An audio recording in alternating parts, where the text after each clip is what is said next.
sure you push and the green light comes on, that means it's on.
We're just going to take a minute. We're waiting for some mechanical thing to be worked out.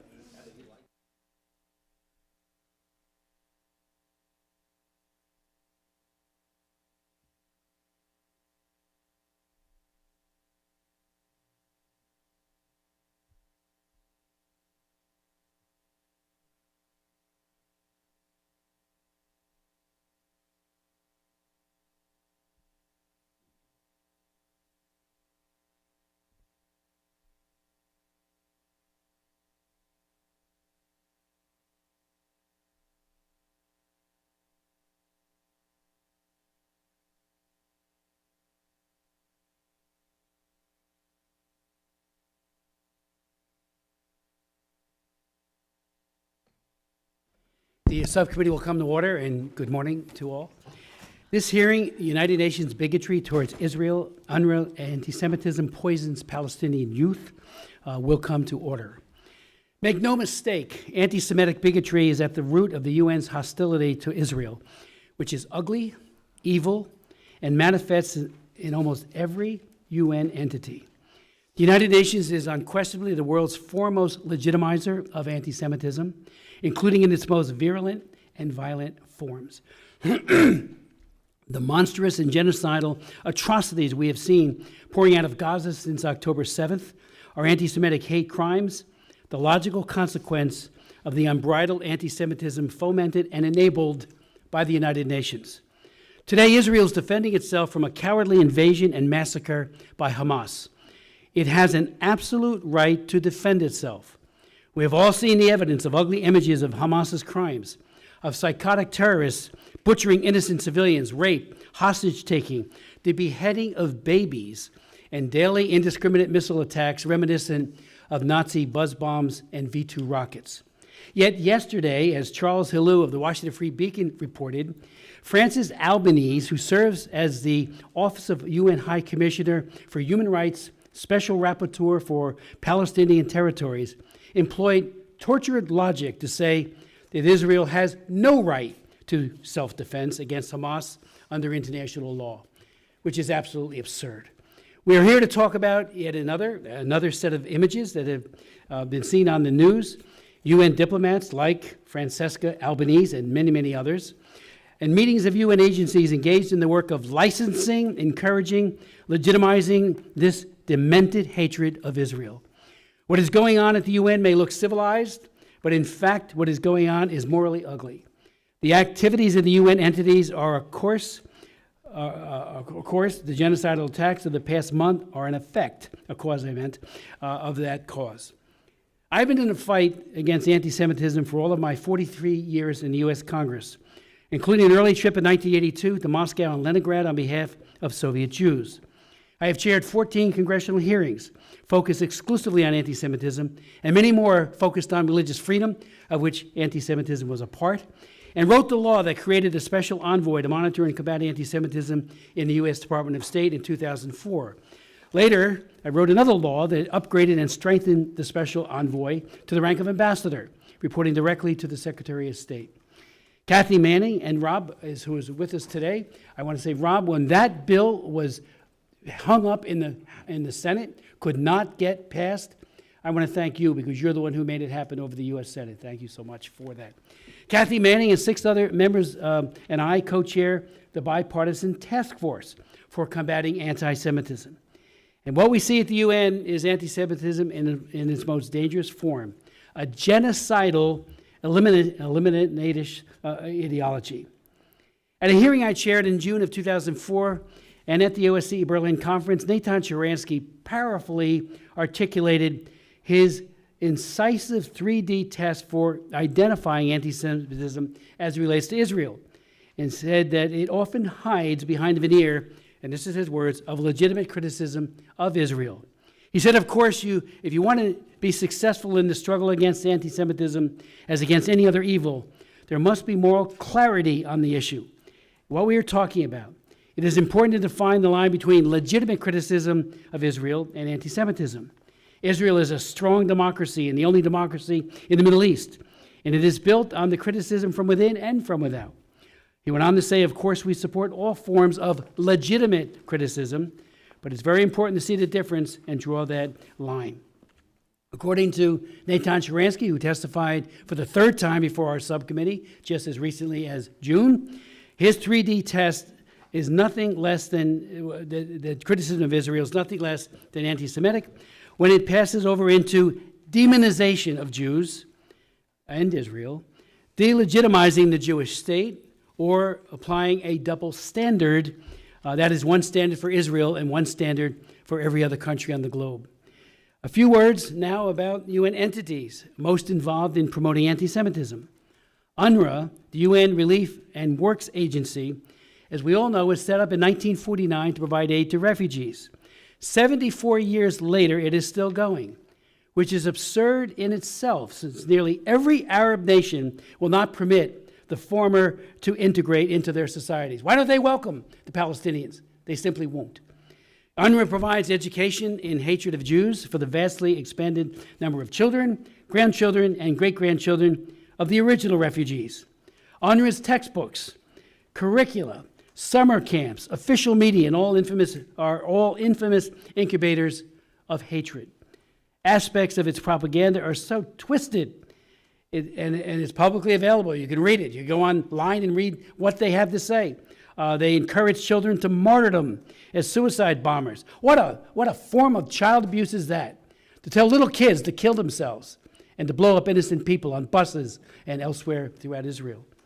A joint report by UN Watch and Impact SC, and they are here both today, and I thank you, from March this year, carefully documents that, quote, UNRWA deliberately and systematically hires teachers who publicly praise Hitler, glorified terrorist attacks against Israeli children, and spread Goebbels-like conspiracy theories against the Jews. You can put your hands down. Why you support that kind of hatred towards Jews is unthinkable and unconscionable.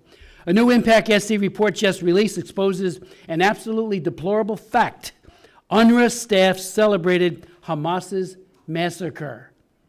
Similarly, Impact SC has published 3 reports analyzing, quote, hundreds of pages of teaching materials revealing that content glorifying terrorism, inciting violence, and promoting anti-Semitism is actually included in UNRWA's own materials, created by UNRWA staff for UNRWA students, close quote.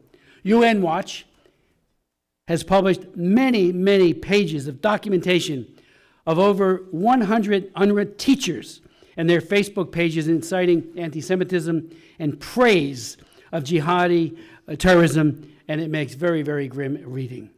UN Watch has released a new report 2 days ago, on November 6th, documented how, quote, as soon as news of the horrific slaughter broke, which was live streamed on social media by some of the terrorists, United Nations Relief and Works Agency, or UNRWA, staff immediately celebrated and justified it on Facebook. Celebrated the slaughter of innocent people. As the report states, this is a symptom, and this is a quote from the UN Watch, of a much larger systemic problem, the fact that UNRWA hires anti-Semitic terrorist supporting staff in the first place, close quote. UNRWA bears a heavy moral responsibility for the perversity we saw performed by Hamas in its October 7th invasion of Israel. I would point out that in 2018, because of all this, President Trump ceased all funding to UNRWA. Regrettably, President Biden reversed that policy and has given UNRWA approximately $1 billion. Where are the strings? Where's the reform? Has not happened. The UN Human Rights Council is a hypocritical institution. And I was there when we tried, we went from the commission to the council. Everybody talked about how it would be made so much better, transparent, and really focused on egregious violations of human rights. Well, it is a place where the world's worst human rights abusers have made Israel a permanent agenda item so as to be able to demonize it at every meeting. Its commissions of inquiry on Israel and reports are beyond biased, based on unsubstantiated reports and strained logic. Their only purpose is to put a mantle on apparent authority on wild accusations of Israel's worst enemies. We are fortunate to have 3 wonderful and very effective leaders. We're also I would welcome UN Watch, Hillel Neuer, who is the world's leading authority on the Human Rights Council, who will testify today in part, because his testimony is very, very comprehensive. And he points out that, quote, since the creation in June of 2006 to June 2023, the Council has adopted 0 resolutions on serial human rights abusers such as China. I chair the China Commission. It's a bicameral, bipartisan commission. I've chaired 81 commission hearings and hearings in this committee. The egregious abuses committed by Xi Jinping are beyond the pale. You name it. Genocide against the Uyghurs, all of the terrible abuses, and yet crickets, nothing from the Human Rights Council. Again, going back to Hillel Neuer's statement, he points out 0 resolutions on abusers like China, Pakistan, Qatar, Saudi Arabia, Turkey, Zimbabwe, and Cuba. It adopted 2 condemnatory resolutions on Sudan, 3 on Venezuela, 12 on Eritrea, 14 on Iran, 16 on North Korea, 42 on Syria, and guess what? 103 on Israel. China, nothing. Israel, 103. It's absurd. Shockingly, Iran chaired the UN Human Rights Council Social Forum on November 2nd and 3rd. I mean, what is that all about? Put them at the helm as the chair of that forum. The UN General Assembly is infamous for annually adopting between 60 to 20 resolutions condemning Israel. Again, I thank Hillel Neuer for his reporting on this. But an average of 12 country-specific resolutions on the rest of the world combined. That's incredible. One of the worst was in 1975 when UNRWA, the UN General Assembly, Resolution 3246, addressed the Palestinians and, quote, and I quote it, reaffirms the legitimacy of the people's struggle for liberation from alien subjugation by all available means, including armed struggle. That was from the UN. This was written to legitimize Palestinian terrorism and Hamas and other terrorist organizations, and they do it regularly, and it's cited regularly. It must be repealed, just as Zionism is racism resolution was repealed. And I remind members, and we went through this when we were on the floor discussing Hamas. Read the Hamas Charter of 1988. Clearly, it talks about openly, aggressively killing Jews. It says Israel has no right to exist and needs to be eviscerated from the face of the earth. It's right there in black and white, and they're doing it. Why are we surprised? The UN Security Council has been, since October 7th, unwilling to condemn Hamas or to acknowledge Israel's right to self-defense. And we all remember, because again, I was here, when Yasser Arafat couldn't even come here because he refused to recognize Israel's right to exist. He gave some very, very weak statement and then was allowed to come to the United Nations. But that Israel's right to exist has still not been accepted by so many at the UN. The UN Secretary General has done even worse, saying Hamas's atrocities did not happen in a vacuum, and then pointing to 56 years of suffocating occupation.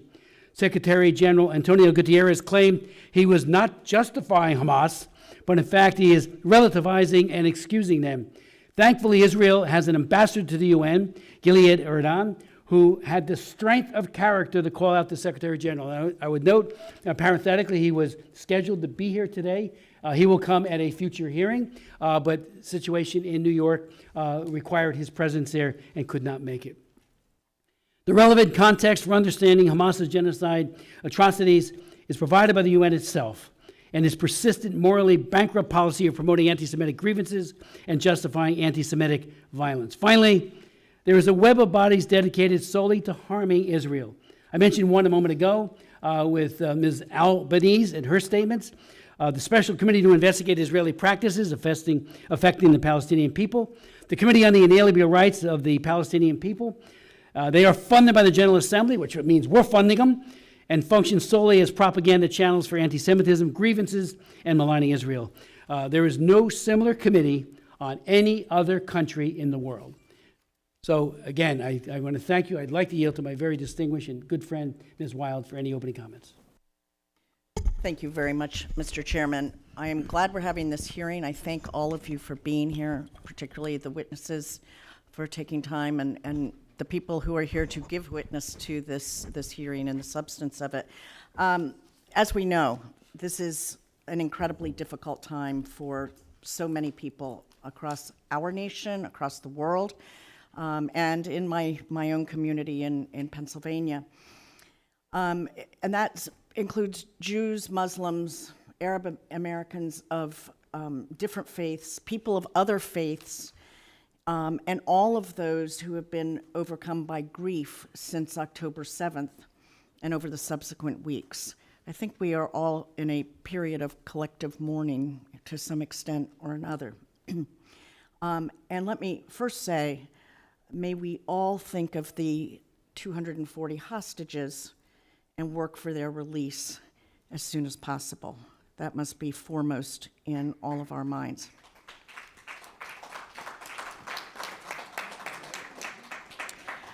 We cannot find the words to express our grief, and far too often we find ourselves divided in our pain rather than united in our common humanity. As a Jew myself, I value the existence of the State of Israel, and I condemn all forms of anti-Semitism. But time and again, I have said to my many constituents of many different faiths that no human life is worth more than any other to me. I hold in my heart every life that hangs in the balance, and I'm ready to work with anyone to make any degree of progress in addressing this devastating crisis. We all need to work together to bring about a peaceful existence and a place to live for everyone. But sadly, this is a time of war, and I will say, parenthetically, I reject any claim that Israel caused or instigated this war. Having said that, while this hearing will shine a light on many issues and challenges that the United States and the United Nations face to improve the United Nations Relief and Works Agency for Palestine refugees in the Near East, colloquially known as UNRWA, we also need to recognize that UNRWA and other partners are working to deliver essential humanitarian aid to meet the emergency needs of innocent civilians in Gaza. We know that the humanitarian needs are only going to rise, and we must be cognizant that UNRWA is the backbone of the humanitarian response in Gaza, and that without UNRWA, assistance simply cannot be delivered. Right now, UNRWA is working and coordinating responses with other excellent agencies like World Food Program, an agency that I am very familiar with, have seen up close and personal in other countries, and am very impressed by, and to ensure that civilians are able to receive critical humanitarian assistance consisting of food, water, shelter, and medical care. And I think we all know that the humanitarian crisis is huge. It's not being completely addressed by any means. It may not even be possible to completely address the humanitarian crisis that is happening there. But we must try, UNRWA must try, and its partner organizations.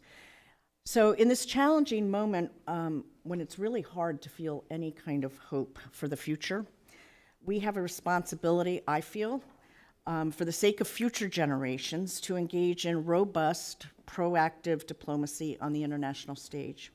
That means working to strengthen and improve agencies, including UNRWA and the UN system, across the board, not walking away from our international commitments. And together, I feel that we must find a way forward. And so I look forward to this hearing, Mr. Chairman, and with that, I yield back. Thank you. Dr. Berg? Okay. Ms. Manning. Thank you, Chairman Smith and Ranking Member Wild, and thank you to all of our witnesses for joining us today. Mr. Chairman, thank you for your leadership as the co-chair of the House Bipartisan Task Force for Combating Anti-Semitism, which met yesterday, and all of your efforts over many years to bring important focus and attention to this fight. And thank you, Representative Wild, for bringing the issue of the hostages front and center to this hearing. As you know, we've been meeting with hostage families for the last 3 weeks, and much like the stories of Holocaust survivors, each story of a hostage family is unique, each story is heartbreaking, and we must continue to do everything we can to bring the hostages home. Anti-Semitism is on the rise here in the US and around the world, and we must stand up to anti-Semitism in all of its forms. As ADL CEO Jonathan Greenblatt said yesterday, before the Hamas attack on Israel, anti-Semitism was at a crisis level.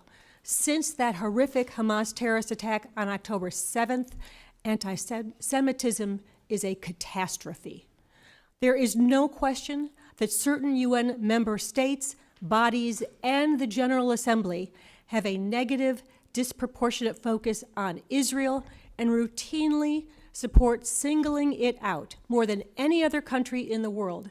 This single-minded negative focus on Israel undermines the credibility of the UN, and it distracts from serious challenges facing the world. One-sided UN resolutions do not advance peace. They single out one side of the conflict for blame, while encouraging the other side to reject direct negotiations in favor of a unilateral strategy. It also removes any sense of agency or responsibility from one side, and that removes the incentive to work assiduously toward peace. A lasting peace agreement will only come from direct negotiations from two sides. It cannot be imposed by an international organization such as the United Nations. I'm glad that the United States has regularly vetoed biased and one-sided resolutions at the UN, including a recent UN Security Council resolution on the situation in the Middle East, which failed to mention Israel's right of self-defense. And in response to the recent absurdity that a country that slaughters girls and women for failing to wear their headscarves properly, Iran, would chair the United Nations Human Rights Council Social Forum, the U.S. has rightly boycotted this two-day meeting. My colleagues and I have also long raised concerns about the problematic content in textbooks used by UNRWA schools in the West Bank and Gaza, where biased and discriminatory curriculum is determined by the host government. We will continue to insist that this content be removed. At the same time, many UN agencies provide essential services, such as vaccines for children and other critical services around the world, including in countries where neither the host government nor any alternative can or will provide those services. The UN General Assembly last year approved an Israeli-sponsored resolution condemning Holocaust denial, and agencies like UNESCO support Holocaust education and programs to counter anti-Semitism, which we can agree are important and worthwhile. UN agencies are imperfect, and in certain cases they are even seriously flawed. At the same time, the United States tends to have more influence when we have a seat at the table. So I'm looking forward to hearing what we can do to push for reform, to fix the flaws, and ensure that intolerance, incitement, and bias against Israel, the Jewish people, or any people will not be permitted. Thank you, and I yield back. Thank you very much. Dr. Barr? Thank you, Mr. Chairman and Ranking Member. This is a challenging time in the world right now, and I've been to Israel twice in the last few months. This past summer, been to Surat, have had lunch at some of the kibbutzes in the past that were attacked.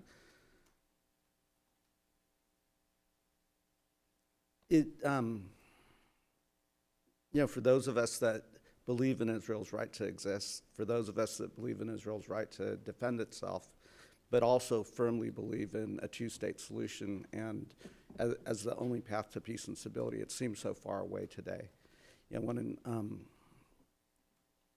I talked to one of my Palestinian constituents last week who's lost relatives and friends in Gaza.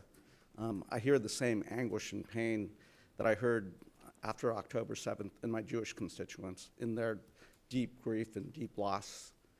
And that's the tragedy here. Israel has a right to prosecute a war against Hamas. They were attacked and they have a right to defend themselves. They have a right to make sure this never happens again. They have a right to dismember, dismantle, and to the best extent eliminate Hamas. But when you see tragic loss of innocent civilian life, you also feel that pain. And I do support President Biden's call for a humanitarian pause to get food, water, medicine into civilians that need that. Again, that's not talking against Israel's right to defend itself. That's not talking about it against Israel's right to exist. That is the American position, and we'll firmly support that position. But when you think about a two-state solution, when you think about a future, is a future ever possible at this particular point in time where Palestinians and Israelis can live side by side? We've got to try to hold on to that possibility. Otherwise, I fear, my Israeli friends will never be able to live in peace, and certainly, I don't know what occupation looks like in Gaza. I worry about that. So, challenging time. We will stand with Israel, but this is a time where I would hope Arab nations and others around the world work with us to find peace, find a path forward where Israelis and Palestinians can live side by side, but again, a place where Israelis can feel comfortable that the heinous attacks of October 7th will never happen again. I yield back. Thank you. Mr. Schneider. Thank you, Mr. Chairman. I want to thank the chairman and ranking member for having this hearing. Let me in advance thank the witnesses, not just for your testimony today, which I've perused and I know will be informative, but for your work, long work in addressing the issues we face, in particular, Mr. Neuer, your work on the UN and the long historic bias we've seen. Grateful for all of you for being here. We were able to host last month. We were visited by Erwin Kotler, another strong voice from Canada, and he talked about the attack on October 7th. It's insufficient to call it an attack. The massacre, the invasion into Israel of thousands of terrorists seeking to kill, torture, rape, kidnap innocent people with the declared intention of the destruction of the state of Israel and the murder of Jews. And I may not get the words exactly right, but the idea he shared is that what happened on October 7th is incomprehensible. You try to watch the videos, by the way, taken by the attackers, and it's impossible. He said it was incomprehensible, but it was not impossible, because we saw it happen. We know what happened. And we look at the response from the United Nations, and the tragedy is it's not incomprehensible. It's totally expected. It's what they've been doing for literally decades. And I think that's what we're here to talk about today. And specifically, when we talk about UNRWA, with, I think, everyone on this panel, I've had the privilege of visiting Israel at different times. Ms. Manning and I had the chance to talk to young students in Ramallah. Students who shared the dreams that our kids have in the United States, that the kids in Israel have, wanted to be doctors and engineers and scientists and change the world for the better. And then the question was asked of them, what do you think of the Israelis? And their answer, tone, and view changed completely. And they began to describe to us the very things we see and know are being taught in the schools, in the UNRWA schools. The education of our kids is the most important thing that we do. It not only determines their prospects for success as adults, it determines the prospects in the future of the country educating those children. Decades of educating children to hate is how you achieve a situation like October 7th, when people literally kill children in front of their parents, kill parents in front of their children, literally burn people alive. And that's why I think the conversation we're about to have today is so important. The need for peace is greater today than it's ever been. The challenge for peace in the immediate moment seems all but impossible. But the importance to have the conversations today, when it comes to the time for questions, I'm going to ask you, why are there refugee camps in Gaza after 75 years? We'll talk about that. It doesn't make any sense. But imagine after this war is over, after Gaza is free from the control of Hamas, a genocidal, nihilistic terrorist organization seeking the destruction of Israel, when the Gazans are free to rebuild their society and their community, and instead of tunnels and terrorist cells, they're building a shiny city like Doha or Abu Dhabi, giving their kids the prospects of a future, like I said, we all want for all of our children. That's what we need to see. And with respect to the calls of a ceasefire, if you watch the news today, Israel has encircled Gaza City, has taken control from Hamas from the perimeter. And what's the first thing that happens? The first thing that happens is Israel allows civilians to flee to safety in the south. Why are they fleeing now? They're fleeing now because they're able to. They didn't flee before because Hamas prohibited it. And that's what we need people to see. So I hold the dream for the future. I continue to pray for the safety of all the civilians. I will say that those who were silent on October 7th, their silence then drowns out any protest they may have today. We have to be clear in our condemnation of what Hamas did and our focus on a peaceful future, but it cannot happen until Hamas is defeated. I yield back. Thank you so very much. Without objection, testimony that is being submitted for the record by Duvi Honig, who is the founder and CEO of the Orthodox Jewish Chamber of Commerce, will be made a part of the record. And also testimony by Debbie Soffin, who has been provided me and my staff for years information on UNRWA, and I thank her for that, will be made a part of the record as well. And I do want to recognize Marcus Sheff, who's here from Impact SC. We look forward to your testimony in a future hearing, because I've read your reports. They're very, very incisive, and I thank you for it. And we did invite Deborah Lipstadt, who is our ambassador at large, and she had a genuine conflict of interest and couldn't be here, so the invitation is open, and I know she'll avail herself of it. Will come at our very next hearing, which will be very, very soon. So I'd like to introduce Hillel Neuer, who's the executive director of UN Watch, a human rights NGO in Geneva, Switzerland. He is also international lawyer, diplomat, writer, and activist. He has testified often before the United Nations and the United States Senate and the House. Mr. Neuer taught international human rights at the Geneva School of Diplomacy and served as vice president of the NGO Special Committee on Human Rights in Geneva. He is frequently quoted as an expert, and sure he is. I read his website all the time, on the United Nations and human rights by leading newspapers, including the Wall Street Journal, Telegraph, Le Monde, New York Times, and has appeared in debates on CNN, BBC, and Al Jazeera. Without objection, his full bio and all of our witnesses will be made a part of the record. And then we'll hear from Jonathan Schanzer, who is Senior Vice President for Research at the Foundation for Defense of Democracies, where he oversees the work of the organization's experts and scholars. He is also on leadership team of FTD's Center on Economic and Financial Power, a project on the use of financial and economic power as a tool of statecraft. Jonathan previously worked as a terrorism finance analyst at the U.S. Department of Treasury, where he played an integral role in the designation of numerous terrorist financiers. He has held previous think tank research positions at the Washington Institute for Near East Policy and Middle East Forum. He has written hundreds of articles on the Middle East.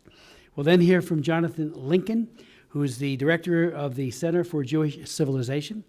Prior to joining CJC, he worked with the United Nations in a variety of capacities since 2005. Most recently, Jonathan served as the Senior Coordination Officer for the UN Special Coordinator's Office, based in Jerusalem, working on the coordination of UN and international development assistance to Palestinians in Gaza and the West Bank. Previously, from 2012 until 2017, he was Senior Political Officer at the UN's Department of Political Affairs in New York, where he covered political developments in North Africa and supported UN interventions in Algeria, Libya, Morocco, Tunisia, and Western Sahara. Mr. Neuer, the floor is yours. Thank you. Chairman Smith, Ranking Member Wild, members of the committee, thank you for inviting me to testify at this important hearing. I have come here from Geneva, from the headquarters of the United Nations Human Rights Council, to report to you on how that and other key UN bodies, as well as high UN officials, are engaged in the systematic demonization of Israel, even in the aftermath of last month's massacre by Hamas. Mr. Chairman, the United Nations was founded in wake of the Nazi atrocities. This year marks the 75th anniversary of the Universal Declaration of Human Rights. which was created in response to barbarous acts which have outraged the conscience of mankind. 1 month ago, on October 7th, Hamas sent thousands of terrorists to infiltrate into Israel. They broke into more than a dozen communities, massacred entire families, committing horrific and sadistic acts. They slaughtered 260 young people at a music festival. On that day in total, Hamas murdered more than 1,400 people. There are moments in this life, said President Joe Biden, when pure, unadulterated evil is unleashed on this world. The people of Israel lived through one such moment this weekend. This was an act of sheer evil, quote unquote. British Prime Minister Rishi Sunak likewise said, the attacks in Israel shocked the world. Over 1,400 people murdered one by one. The elderly, men, women, children, babies in arms, murdered, mutilated, burned alive. We should call it by its name. It was a pogrom. Mr. Chairman, what one would expect the United Nations, likewise, to speak clearly and denounce barbarous acts which have shocked the conscience of mankind. Yet, this is not what has been happening. Instead, over the past month, despite some condemnations of Hamas, the overwhelming majority of statements by UN bodies and officials have been pointing the finger at Israel, expressly or by implication. The most excited and emotive declarations by the UN's highest officials describing suffering in Gaza are directed at Israel. Never does the UN blame Hamas for launching the war, for embedding themselves inside hospitals, homes, schools, and mosques. There are almost no such posts about the massacre of October 7th, about millions of Israelis subjected even now to rocket attacks, hundreds of thousands of Israelis displaced, more than 200 hostages being held by Hamas. All of these are not being championed in the UN's dramatic social media and statements. The target is always Israel. Now, often this is done by misrepresenting basic facts, such as falsely accusing Israel of bombing a hospital when the culprit was actually the Islamic Jihad, falsely characterizing Israel's legitimate self-defense aimed at targeting terrorists as, quote, collective punishment or other crimes, creating false moral equivalence between such self-defense and the terrorists, misusing numbers of Gaza dead, not telling us the source of the data is Hamas, not telling us how many of those dead are terrorists, including those killed in Israel, and pretending that proportionality is about comparing death tolls when in fact it's about using proportional means to achieve a valid military objective. Now, the UN Charter guarantees the equal rights of nations large and small, yet nowhere is this principle more violated than when it comes to the UN's treatment of Israel. At the UN General Assembly last year, there was one resolution on Iran, one on Syria, one on North Korea, and 15 on Israel. 0 resolutions were adopted on China, Venezuela, Zimbabwe, and 180 other countries. At the UNGA, any resolution targeting Israel is passed by an automatic majority. This was on display 2 weeks ago when the GA adopted an Arab-drafted resolution calling for a ceasefire after, outrageously, they rejected a Canadian amendment that would have condemned Hamas for the massacre and demanded the release of over 200 Israeli hostages, including children, babies, and elderly grandmothers. So the text adopted by the GA failed to even mention the word Hamas, failed to recognize Israel's right and duty to defend its citizens against terrorism. Now, at the World Health Organization, every year its annual assembly deviates from global public health for a special debate singling out Israel. There is no such focus on Syria, where hospitals are repeatedly bombed by Syrian and Russian forces, nor on North Korea, one of the worst health systems in the world. On the contrary, the WHO recently elected North Korea to its executive board. Since the Hamas massacre, the vast majority of statements by the WHO have targeted Israel. Hamas is seldom mentioned. The director, Dr. Tedros, is posting numerous statements falsely implying that Israel targets hospitals. He fails to say that Israel's military abides by the law of armed conflict, expends enormous efforts to avoid harming civilians, while Hamas's strategy, on the contrary, is to embed itself inside hospitals, homes, schools, and mosques to use Gaza civilians as human shields. So on October 17th, Dr. Tedros rushed to quote on Twitter to strongly condemn the attack on Al-Ali Arab Hospital in Gaza. Early reports indicate hundreds of deaths and injuries, he wrote. He called for Israel's evacuation order to be reversed in that area, and he ended with the hashtag not a target. Now, in truth, Israel never targeted or even attacked that hospital, and there were no hundreds killed. The US, France, Britain, and Canada all confirmed Israel's analysis showing the explosion was caused by a failed rocket launch by Islamic Jihad. Dr. Tedros never corrected his false accusation, never deleted his tweet. Likewise, 2 days ago, he posted a call for a ceasefire without any mention of the word Hamas, Israel's right to self-defense, to stop Hamas from carrying out their stated intentions by one of their top officials to repeat the massacre of October 7th was nowhere mentioned. At the UN's Human Rights Council, most of the world's serial abusers get a free pass. Many sit on the council, including Qatar, Kazakhstan, and Pakistan. Last month, they re-elected the regimes of China and Cuba. None has ever been censured.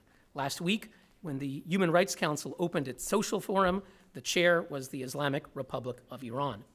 Now, while dictators are honored, a democracy is scapegoated. The only country in the world with a standing agenda item at the Council is not China, which denies basic human rights to 1.5 billion people, as you well know, Mr. Chairman, nor is it Iran, which beats, blinds, and poisons women and girls for protesting, and which sponsors Hamas terrorism.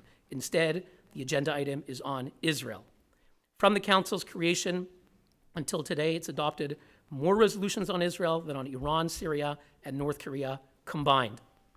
In May 2021, after Hamas and the Jihad fired 4,000 rockets at Israeli civilian centers, they created at the Council a commission of inquiry targeting Israel.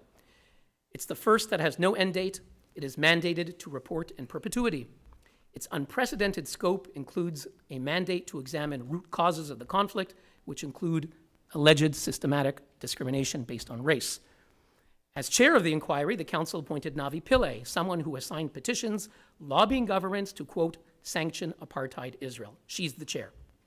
UN Watch has documented her bias in a legal request that we submitted to Ms. Pillay, demanding that she recuse herself. She ignored our petition. Another commissioner is Milun Kotari. Last year, he gave an interview where he ranted about the Jewish lobby and questioned Israel's right to be a member of the UN. He was condemned by numerous countries and even UN officials for anti-Semitism, yet he remains in his post. Not surprisingly, in the inquiry's most recent press statement on October 16th, they create a false moral equivalence between Israel and Hamas, refusing to treat Hamas as a terrorist organization, refusing to affirm Israel's right to self-defense. In a recent Al Jazeera interview, Navi Pillay effectively explained away Hamas's atrocities as somehow inevitable, and she made false comparisons with Nelson Mandela. Now, other officials need to be examined. Last year, the Council named Francesca Albanese as its special rapporteur on Palestine. The mandate is to investigate only Israel's violations. UN experts are obliged to be objective. Before she was appointed, I informed the Council that Albanese has repeatedly equating the suffering of Palestinians with the Nazi Holocaust and accused Israel of war crimes, apartheid, and genocide. In a 2014 Facebook post, she said America is, quote, subjugated by the Jewish lobby. Still, the Council went ahead and appointed her. Ever since, Albanese has used her UN post to legitimize terrorism. Last November, she addressed a Hamas conference where she said, quote, you have a right to resist. This is a UN human rights expert encouraging Hamas last November.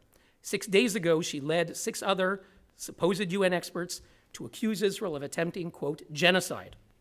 This insane charge was also made a few days prior by Craig Mohiber, the outgoing head of the UN Human Rights Office in New York, and a manifesto that he published as an open letter to the UN where he implied he was quitting as an act of conscience.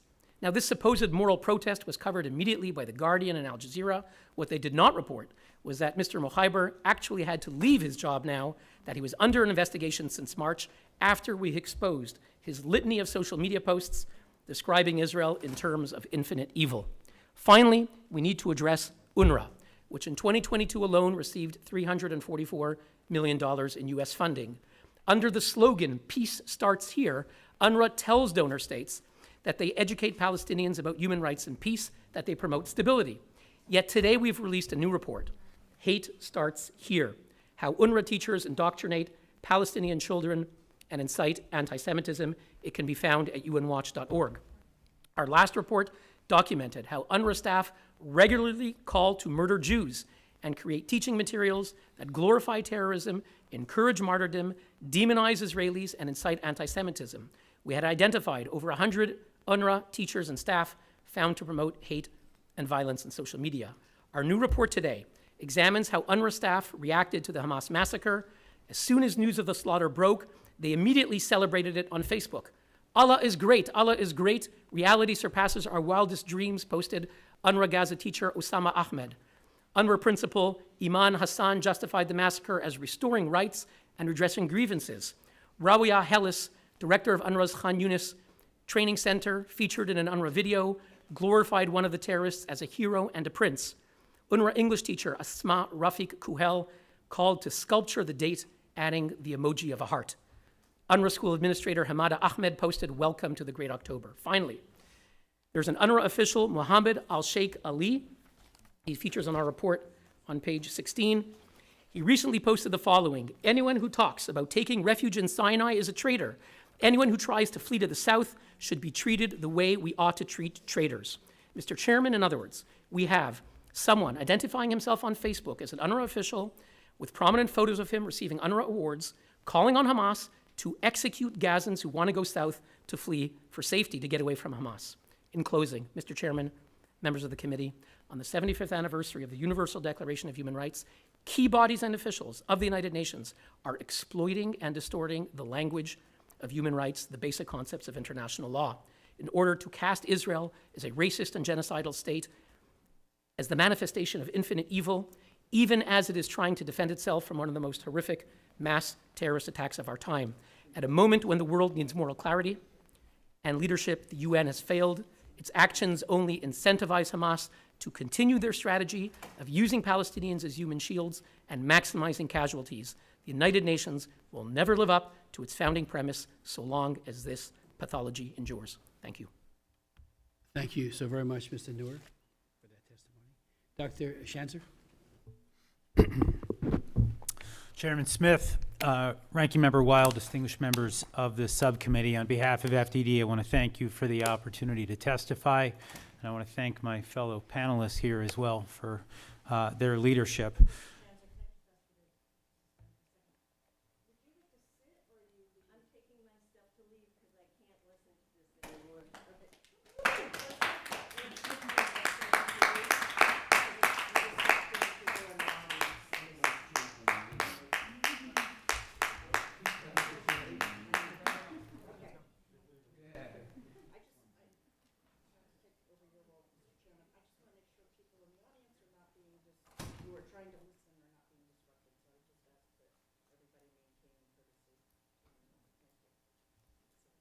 Okay.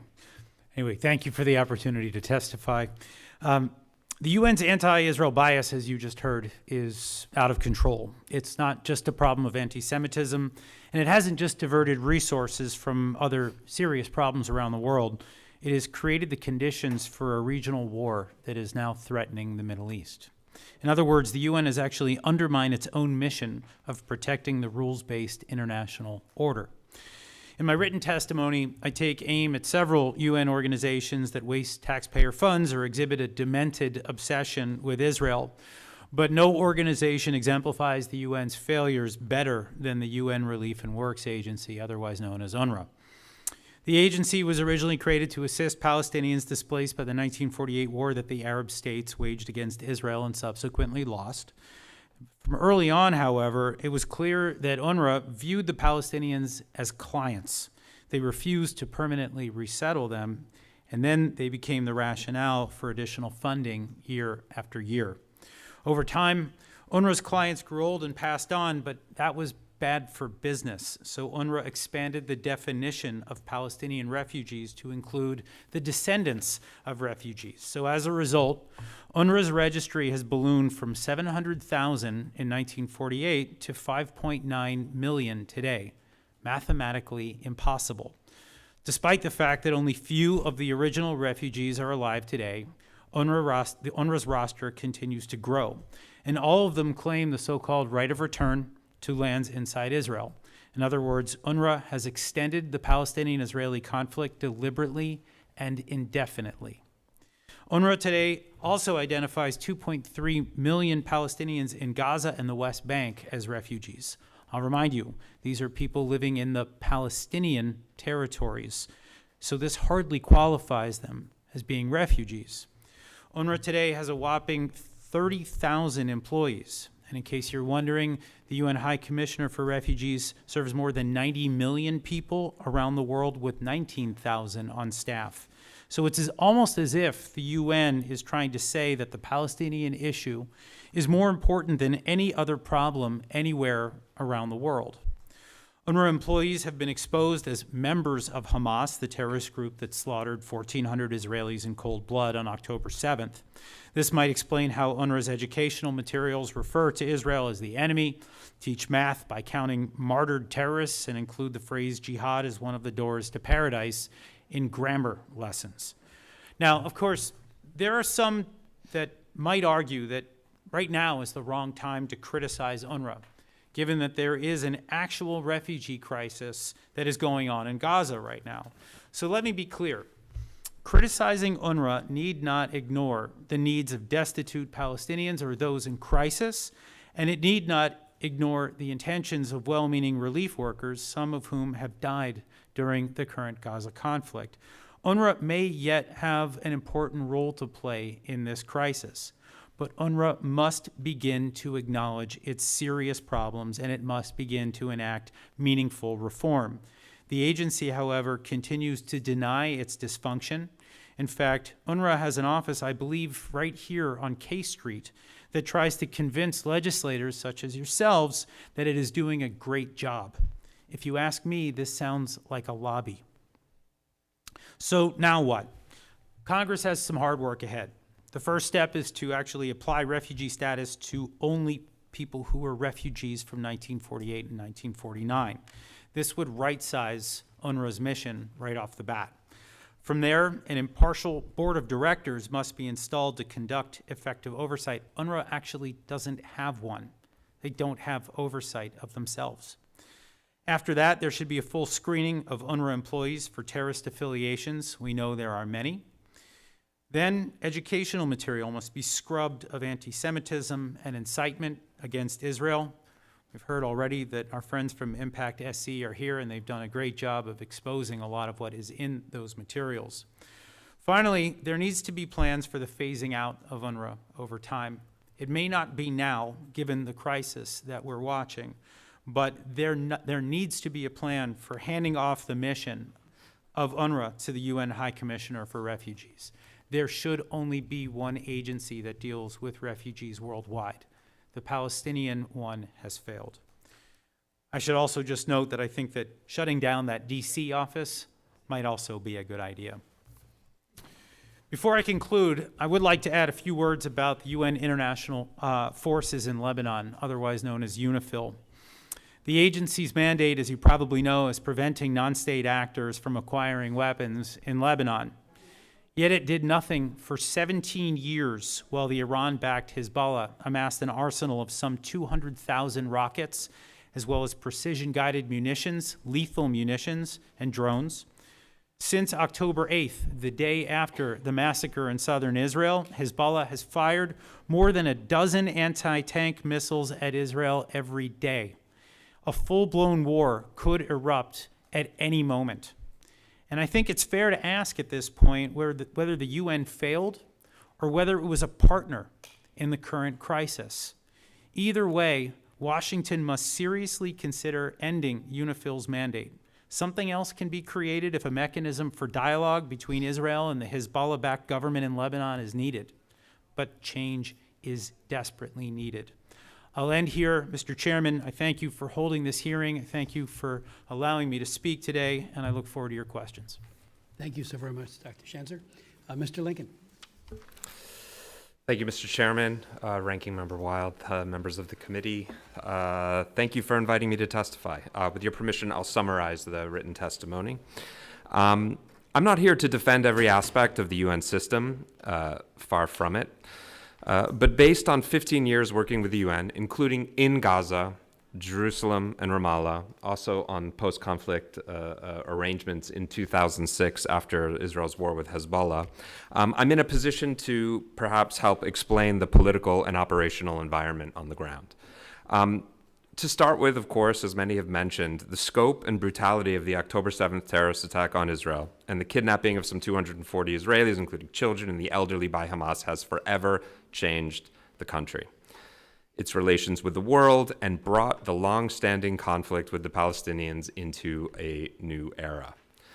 With the war now entering new phases, Palestinian civilians in Gaza are facing a calamity of historic proportions. The UN and UNRWA in particular are not just the best placed entities to provide the urgent life-saving assistance needed on the ground, they are the only option. The numbers are no doubt familiar, but they are staggering. More than 10,000 reported killed, including more than 4,000 children, of course, according to Gaza's Ministry of Health. There are some 725,000 internally displaced persons at 149 UN facilities. These numbers grow as Israel calls on the population to flee the areas of heaviest fighting around Gaza City. Medical supplies, fuel, food, water are running low. Facilities for sewage treatment, water desalination have either been damaged, shut down, or are working at reduced capacity. In coordination with Israel, aid has started to flow from Egypt, but in insufficient quantities, according to the UN's Office for the Coordination of Humanitarian Affairs.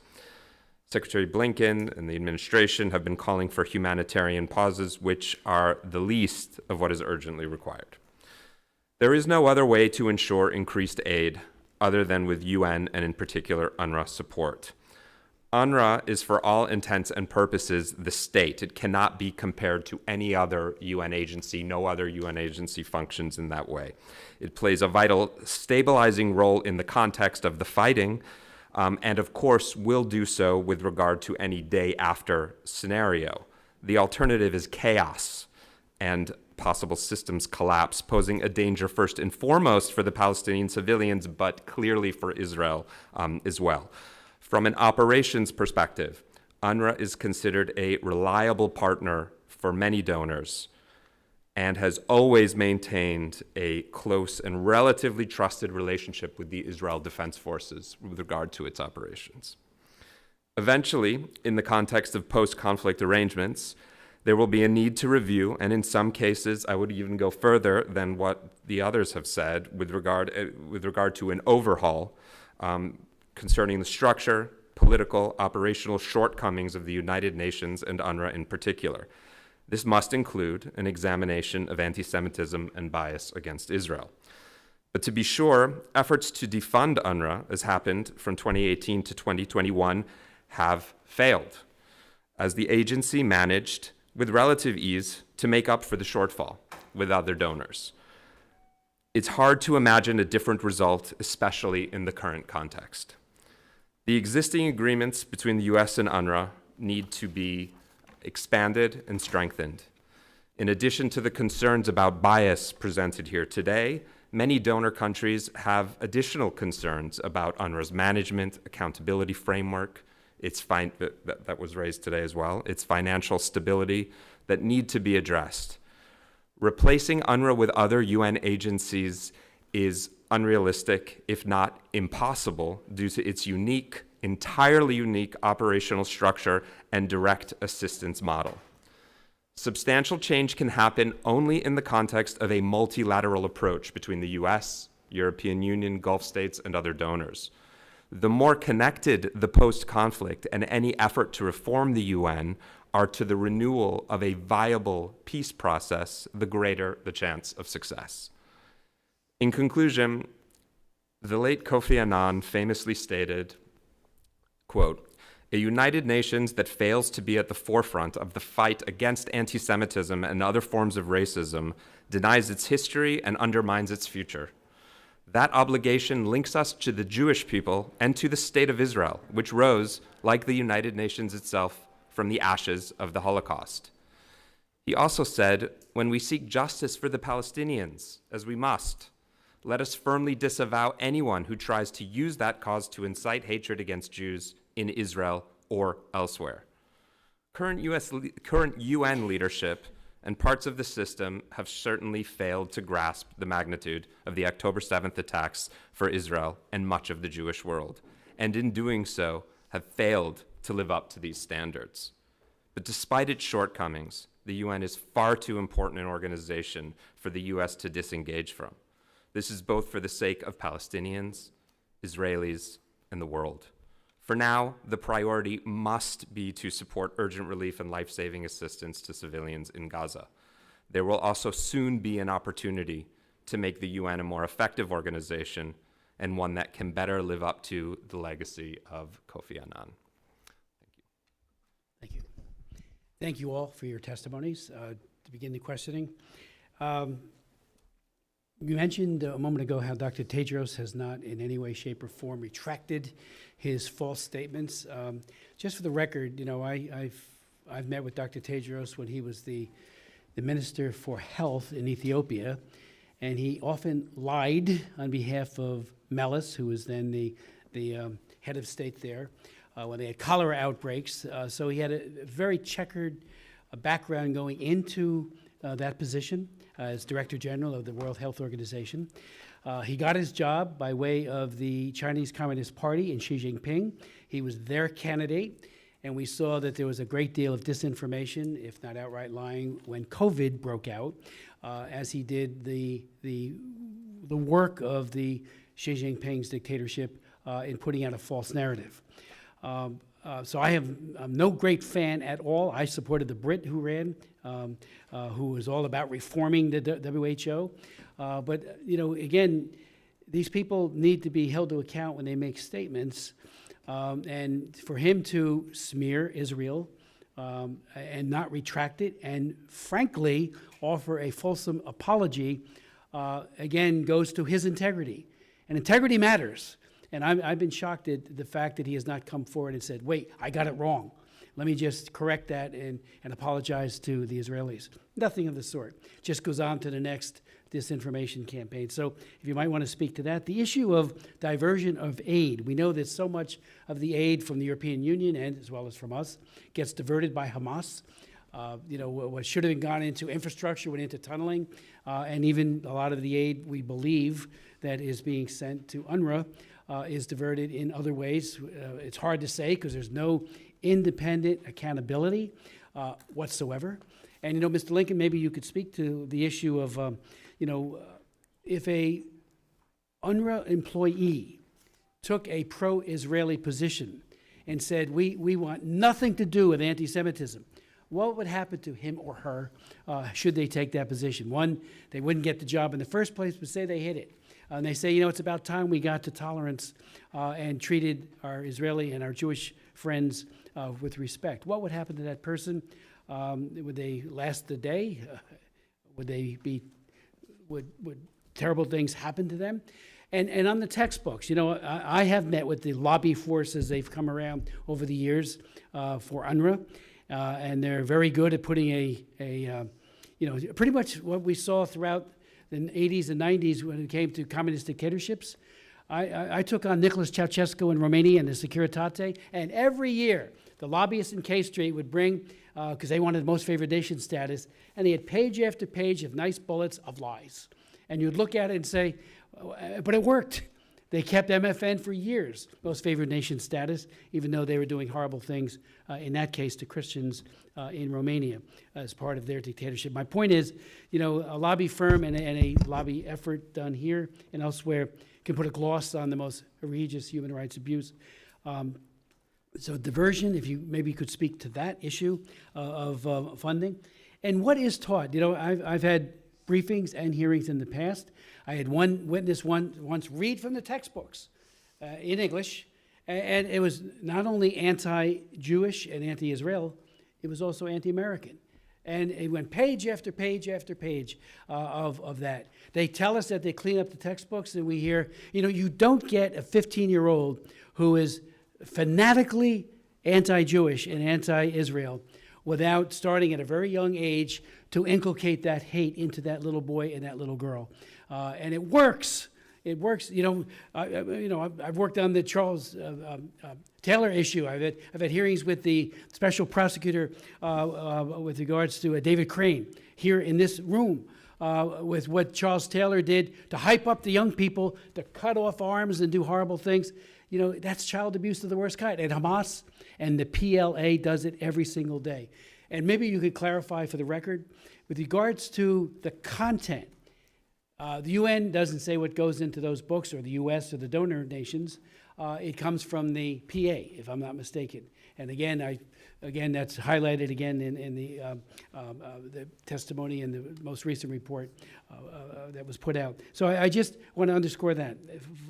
Handoff of UNHCR, you indicated, I think, Mr. Lincoln, you don't think that would happen. I mean, UNRWA is so flawed.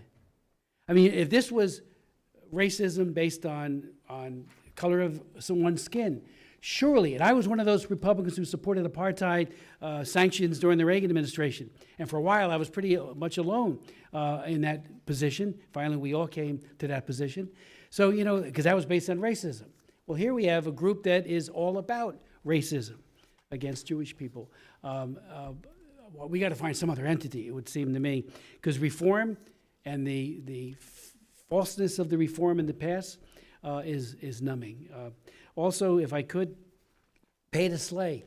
If that isn't an indicator of, I mean, we have Taylor Force, you know, an American who in 2006 was killed, you know, with a knife. 10 others were wounded. And what does his family get as he's languishing in prison? You know, what do they get, and all others? They get a stipend, a lot of money from the Palestinian Authority. I mean, I still, my mind boggles at how cruel that is, and that's backed by a boss who has not gotten rid of pay to slay. I mean, the UN has been silent on that one for far too long as well. So, you could, you know, maybe speak to the textbooks, and you know, I said this yesterday in a meeting we had with the ADL. That famous song, "You've Got to Be Taught," from South Pacific, Rodgers and Hammerstein. Hatred is taught, and it's being taught with aggressiveness every single day to the youngest of Palestinians, and that is child abuse of the worst kind, because they grow up loaded for bear to kill Jews and to end the state of Israel. They don't just come by that when they're 15. They grow into it, and UNRWA is the major conduit to that. Hillel. Yes. Mr. Chairman, you mentioned the WHO. It is indeed shameful that Dr. Tedros has neither retracted nor deleted his false tweet accusing Israel of attacking a hospital. That is a horrific accusation, and it's false and never happened.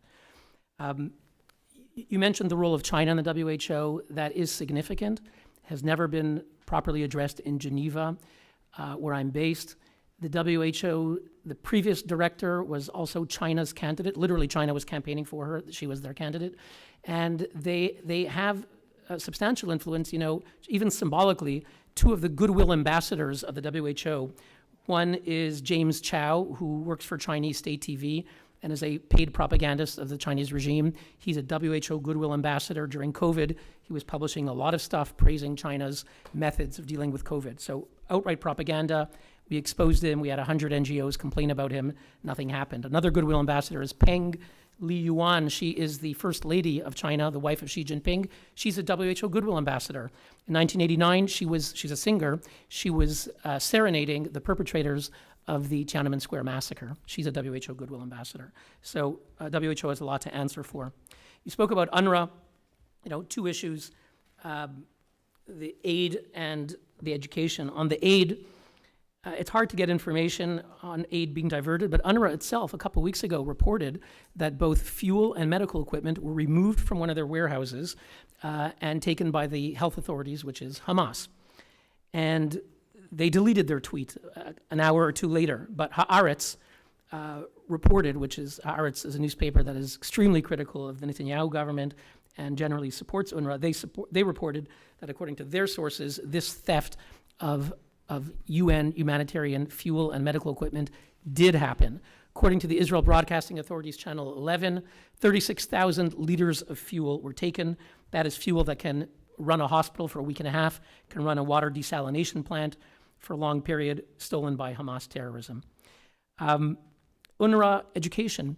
You know, we released our report, Impact SE has their report, and they talk about graduates of UNRWA who have committed terrorist attacks. And this is over the past 20 years, and they cite numerous graduates of UNRWA schools who commit terrorist attacks. So we, as the donor states, because all of our countries, whether you're American, Canadian, Swiss, French, British, we're all paying for UNRWA. America's the largest donor.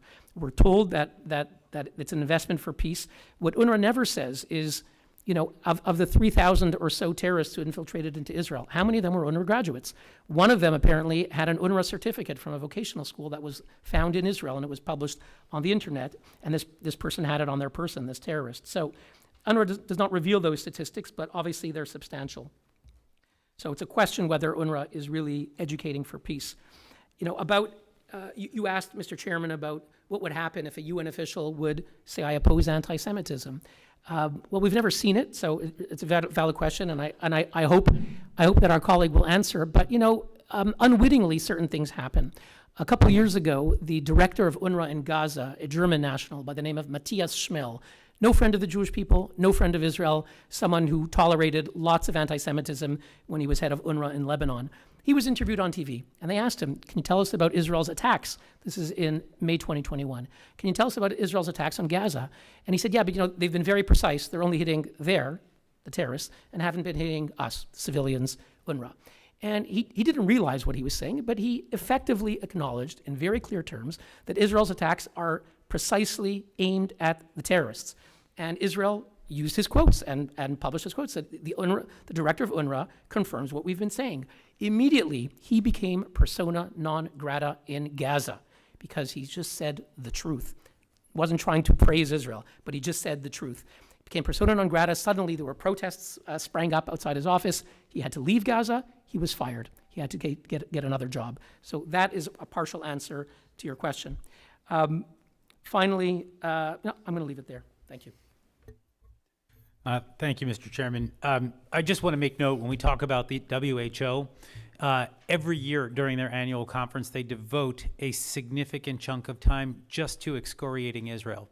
This is part of their annual process. Even at the height of the pandemic, there was a full day dedicated at the WHO conference to talking about Israel, as if that had anything to do with the global pandemic. So you just get a little bit of a sense of the priorities of this particular UN agency.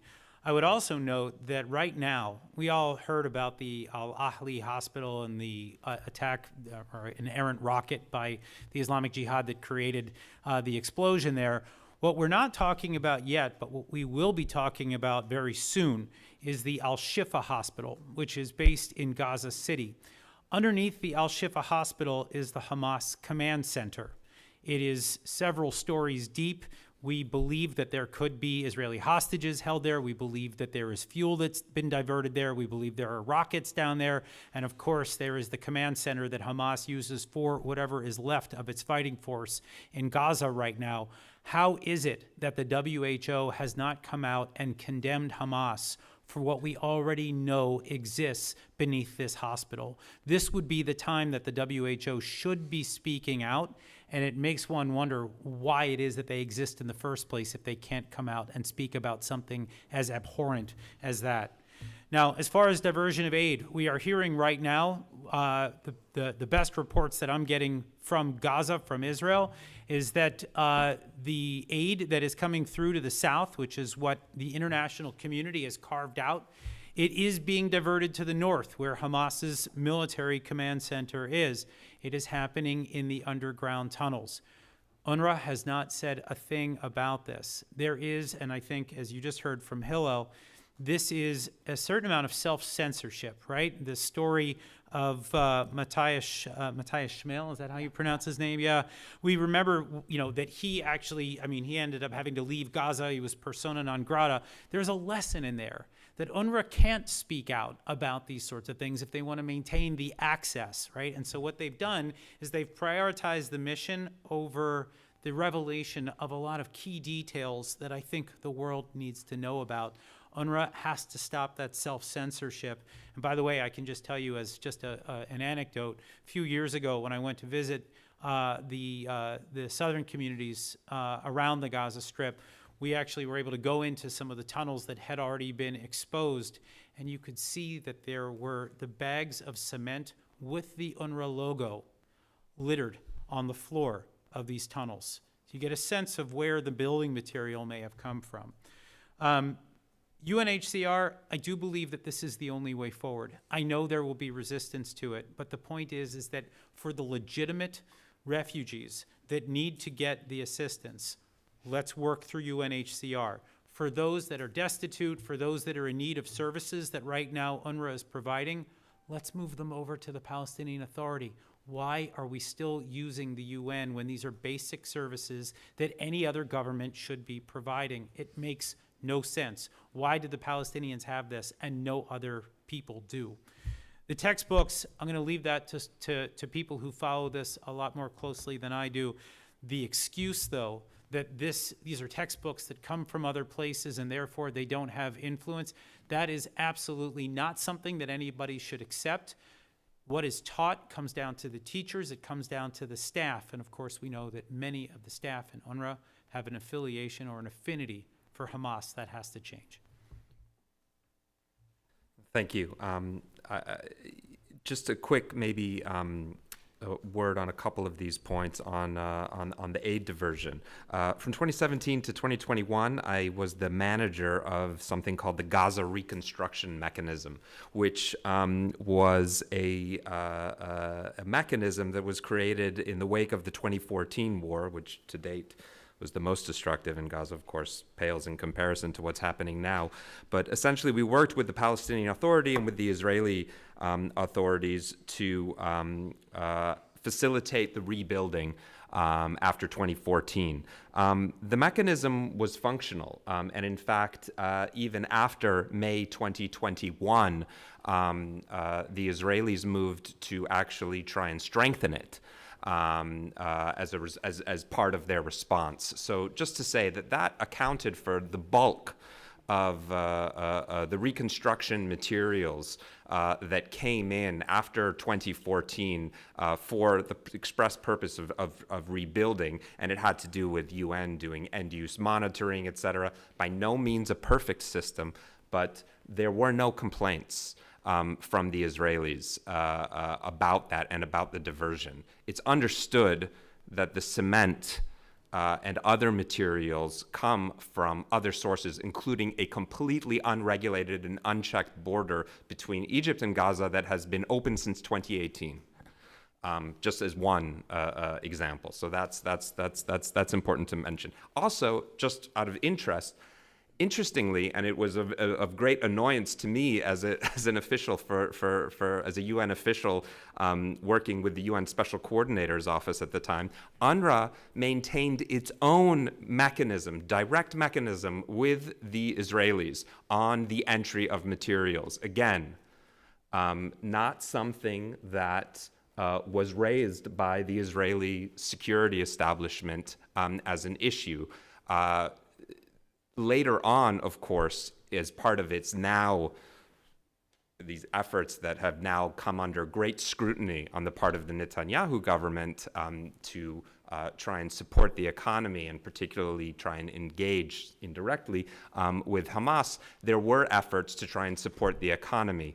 And this included creating certain economic conditions on the ground. But this came from again, from the Netanyahu government, from the Israeli government. And so there were definitely excess materials on the ground. Now, whether or not Hamas used any of this for its tunnels, whether they were able to smuggle the goods in, I have no idea myself. We were only able to account, and pretty well, for the materials that came in for the UN and internationally funded projects. Just on the employees, UNRWA needs to investigate this and act swiftly. Suspend. Sorry. UNRWA investigate? How about an outside, independent-minded body? I mean, here in this place, everything is about checks and balances.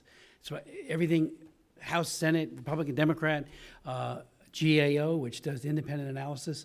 To bring it all together, to combine that with the textbooks, and again, I am no expert on the education curriculum. I have not worked in that in the past. UNRWA says that in cooperation with the US and other donors, it takes measures to address racism and bias. I understand that there's some skepticism here. If they are insufficient, I would imagine that a coalition of the top donors, which includes the United States, European Union, Germany, as just the top three, could influence the required changes.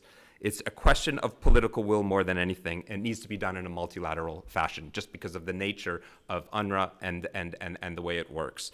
There should be no obstacles within the UN system to this. I Can you would be tell us surprised. how you account for young people being so anti-Jewish and anti-Israel who have gone through the UNRWA schools? Is UNRWA anti-Semitic? I would say that you have to understand what UNRWA is. UNRWA I know what it is. is providing services to 70% of the population of Gaza. Including schools. UNRWA, I think we need to focus more on the problem, which is Hamas. UNRWA is deeply flawed. It is not Hamas. Your view on the pay to slay? In terms is PLA? there are a host of issues that are of deep concern regarding the governance of the Palestinian Authority. Can you condemn that? I mean, killing Jewish and Americans and committing terrorism and then getting paid for it by the government.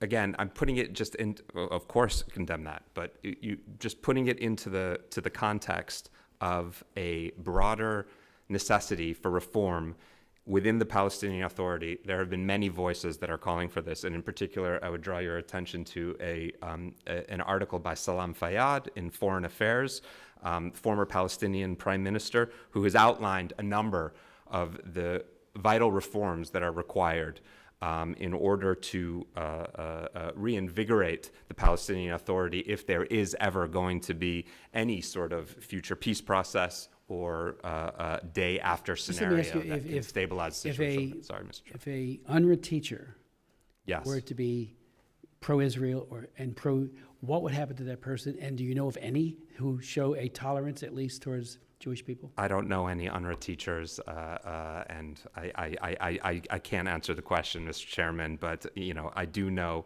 that any of these horrible instances that have been raised by these reports should be dealt with immediately. Thank you. Ms. Weil. Okay, well, I'm going to take up where you just left off. Dealt with in what manner? These horrible instances that have been outlined, tell us. Teachers need to be fired.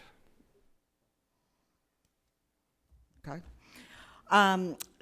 I want to go back to something that is actually beyond the scope of your testimony, Mr. Lincoln, and I apologize in advance for that, but my colleague, Ms. Manning, raised it in her, I think it was Ms. Manning, raised it in her opening remarks, and it's one that I think, thank you, by the way, for your 15 years on the ground and for the time that you spent in Gaza and the West Bank and the work that you've done. I think that that gives you a firsthand view, that it makes you a very knowledgeable witness, and we can benefit from that.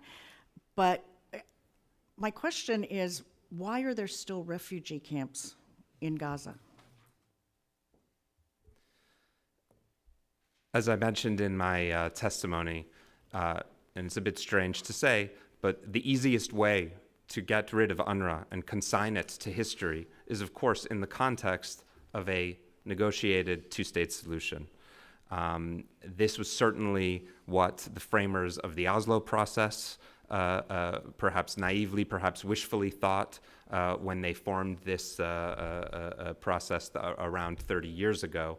But ultimately, it has the status of refugees has always been considered one of the final status issues related to the peace process between Israel and the Palestinians.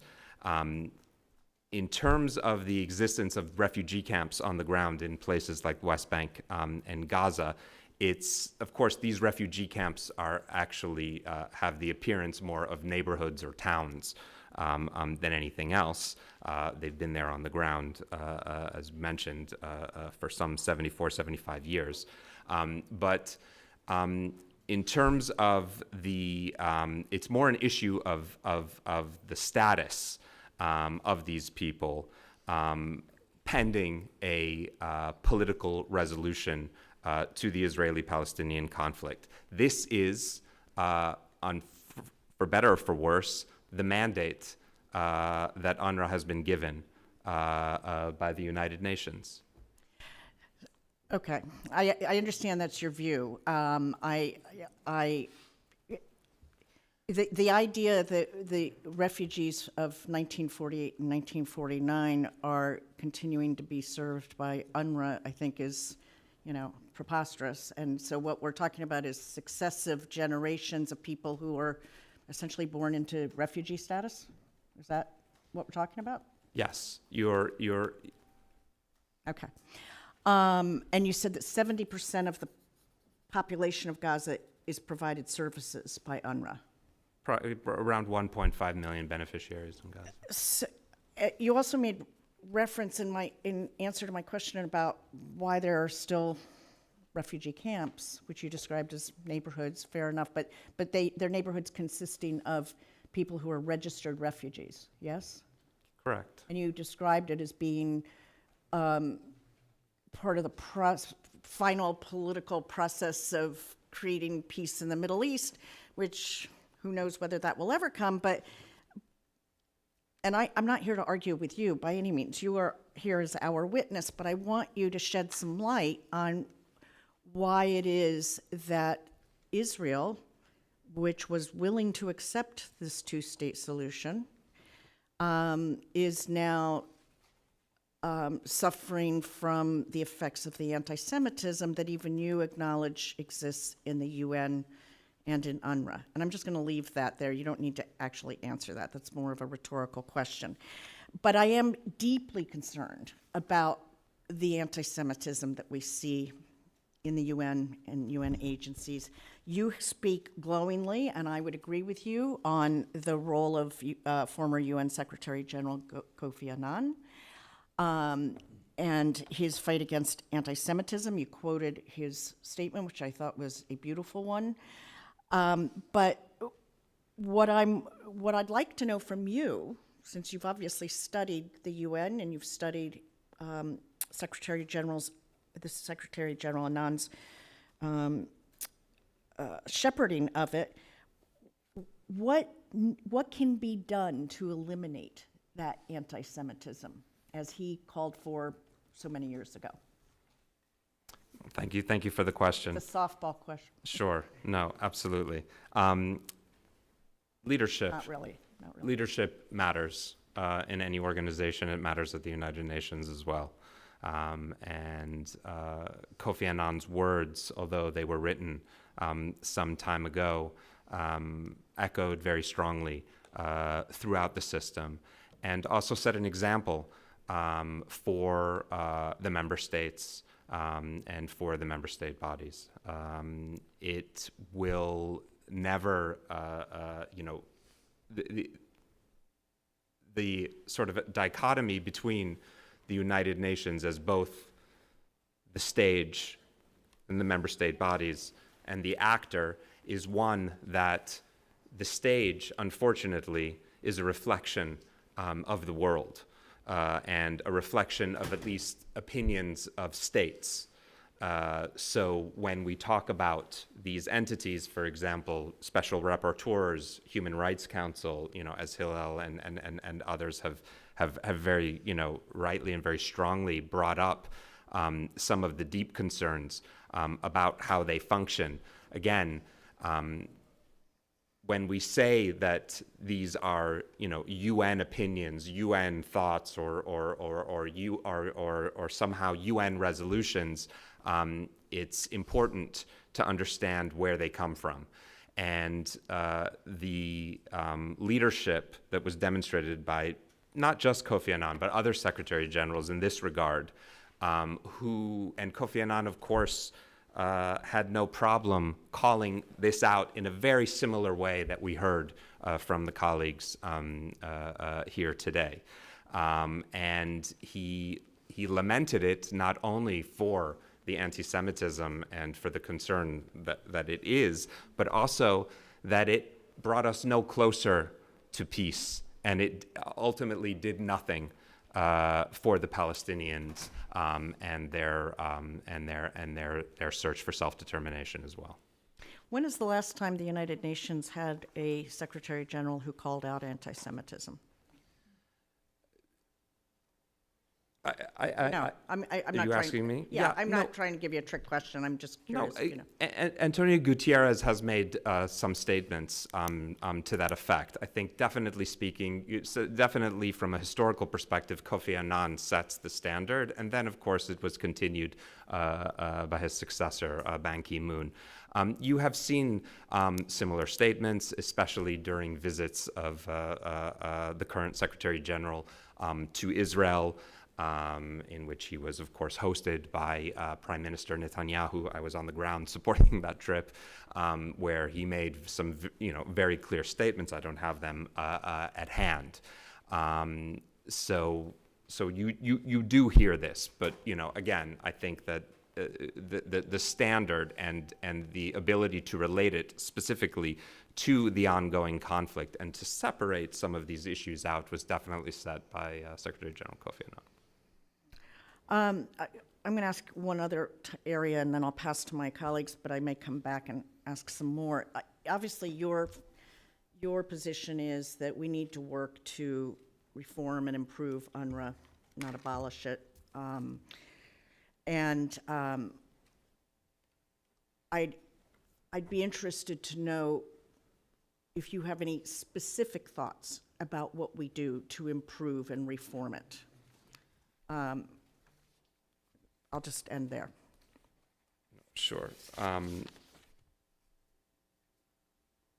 I think that the best place to start with regard to UNRWA is to sort of understand that it's this creation of the General Assembly, and it's to me, the root of a number of these flaws are that it falls between the cracks with regard to accountability in general, and this is what we heard from some of the other colleagues as well. I do see the Secretariat, the Secretary General in particular, being able to take on more of a role. There's also the, and I'm sure the colleagues would have a lot to say about it, but within the Department of Peace Building and Political Affairs, there is also the Division of Palestinian Rights within. And again, with a view to clarifying accountability frameworks, who's in charge? Who is in charge of UNRWA? And then also with a goal to try and sharpen its humanitarian and development roles on the ground, I think would go a long way to addressing a number of the key shortcomings of the agency, including some of the issues that the colleagues raised, very real and serious issues that the colleagues raised today. In my opinion, this cannot be done bilaterally. The United States has tried both ways, either as the biggest donor to exercise the leverage in that respect, or to defund. Neither will work. It's a multilateral entity. This is the United Nations. We need to work with allies, and there is a lot of common ground. But if we do it just solely based on one particular issue or one particular set of issues, then it will likely be less successful, is my view. Sorry, I said that was my last. I have one last. So with your focus on improving the actual humanitarian rebuilding efforts on the ground in Gaza, my question to you is, how does that get done with Hamas present? Two sets of issues. One is I can tell you from my experience how we did it after the 2014 war. And you're hearing... You think it's applicable now? Sure. Yeah, because you're hearing a lot of the same things. And again, we don't know how this particular conflict is going to end. We don't know. And what will be on the ground. Let's even talk about prior to October 7th, okay? Okay. So before this conflict started, UNRWA was on the ground, but not providing the focused level of humanitarian support that you think is optimal, right? And I guess my question is, so how is that supposed, let's talk about before October 7th. It is largely because of Hamas and because of Hamas's presence that UNRWA is actually strengthened on the ground. Because a lot of donors would prefer to give to a UN agency that has some degree of accountability rather than working with ministries that some have closer ties with Hamas than others. The problem has always been that, and we saw this, and it's applicable to the current context and as a lesson learned for the future. After 2014, you saw a reinvigorated sense from the Palestinian Authority that they were going to play a role in the reconstruction on the ground. This was what the Gaza reconstruction mechanism was all about, and this was what the political efforts were. Because of Hamas's existence, continued existence on the ground, and because of its own internal divisions and its own political problems within the Palestinian body politic, between the Palestinian Authority and the Hamas de facto government in Gaza, it broke down. And the engagement of the Palestinian Authority wavered over time because they felt that it was working too much to support, not to support necessarily, but to take Hamas, the Hamas government, off the hook with regard to governance. I'll stop you there, Mr. Schanzer. You wanted to Yeah, look, I want to just point out something, and it should be obvious, but maybe it isn't. UNRWA helped perpetuate Hamas rule, starting in 2007 when Hamas took over the Gaza Strip by force in a brutal civil war in which they toppled the Palestinian Authority. Hamas has been the sovereign basically for 16 years. It failed to provide basic services to its own people because, surprise, terrorist groups don't care about providing basic services. Mr. Lincoln, do you disagree with what he just said? Sorry. It's not just UNRWA. What he just specifically said. Do you disagree with that? That terrorist groups are not interested. No, before that. That UNRWA helped perpetuate Hamas rule.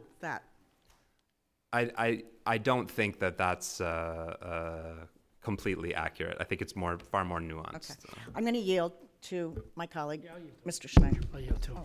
And frankly, we'll go to a member of the committee, Ms. Banning. Thank you. I was going to say.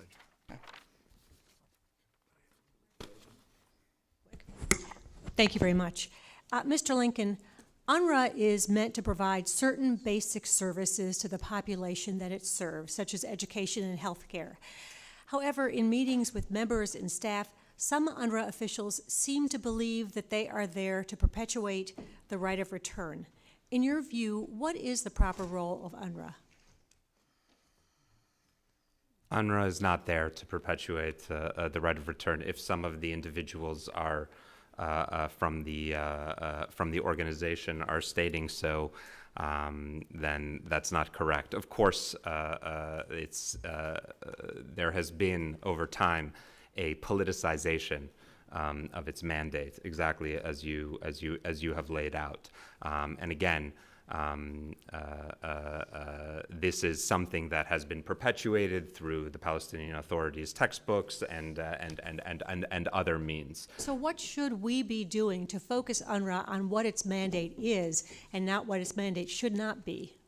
As I laid out in my testimony, I believe that a multilateral effort towards looking at the shortcomings of the United Nations with regard to this conflict in general, which includes UNRWA, is required. I think that also just on a broader sense, there are many other issues. The current iteration of the United Nations on the ground stems back from the Oslo peace process from 1993 and 1994.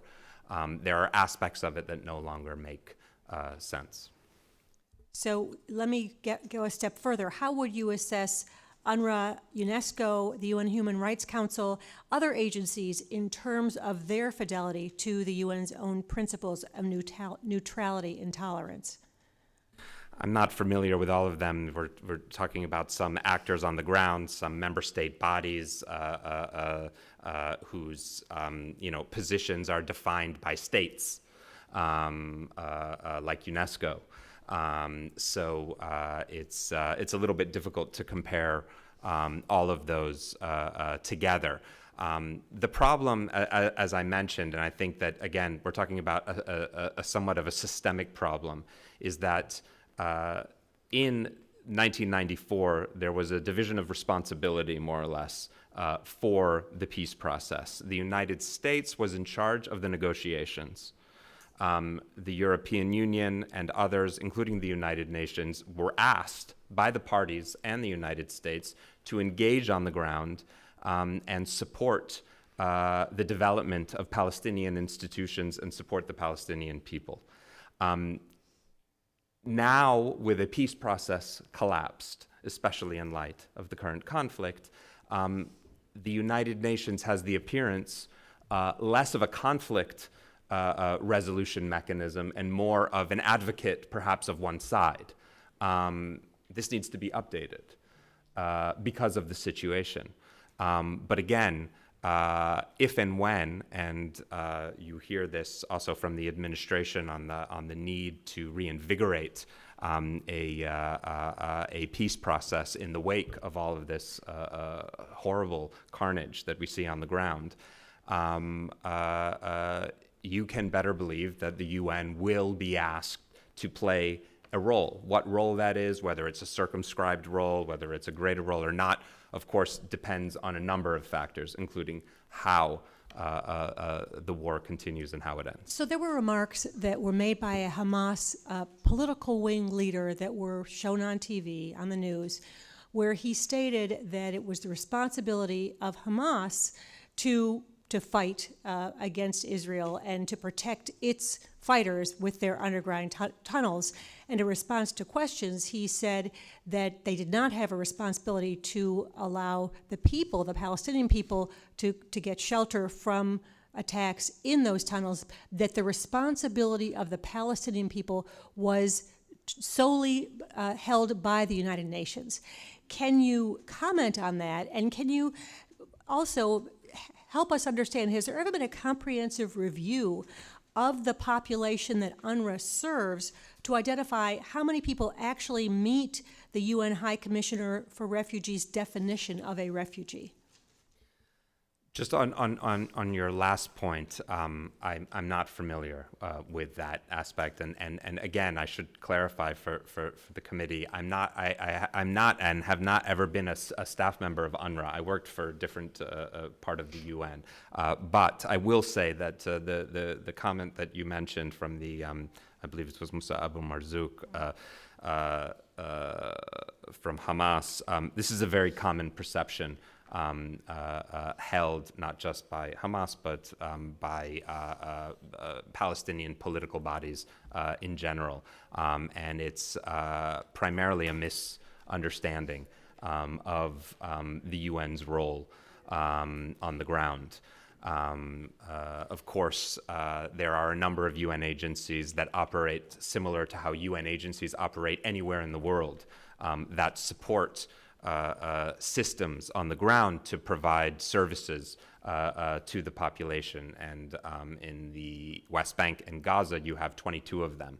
UNRWA is a little bit different. And I think that, again, if we go to the heart of it, UNRWA's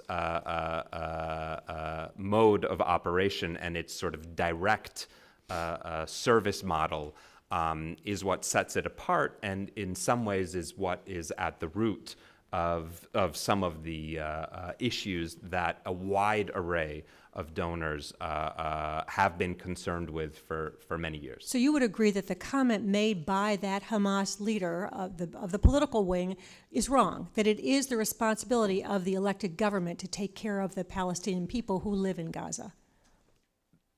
That's correct. And of course, in a context like Gaza, and as in many other places in the world, the work of UN agencies is often conflated with the work of governments Thank you. Thank you. Mr. Schanzer, what are the best ways we can now support targeted humanitarian assistance to make sure that it gets to the people of Gaza who are actually the victims of Hamas?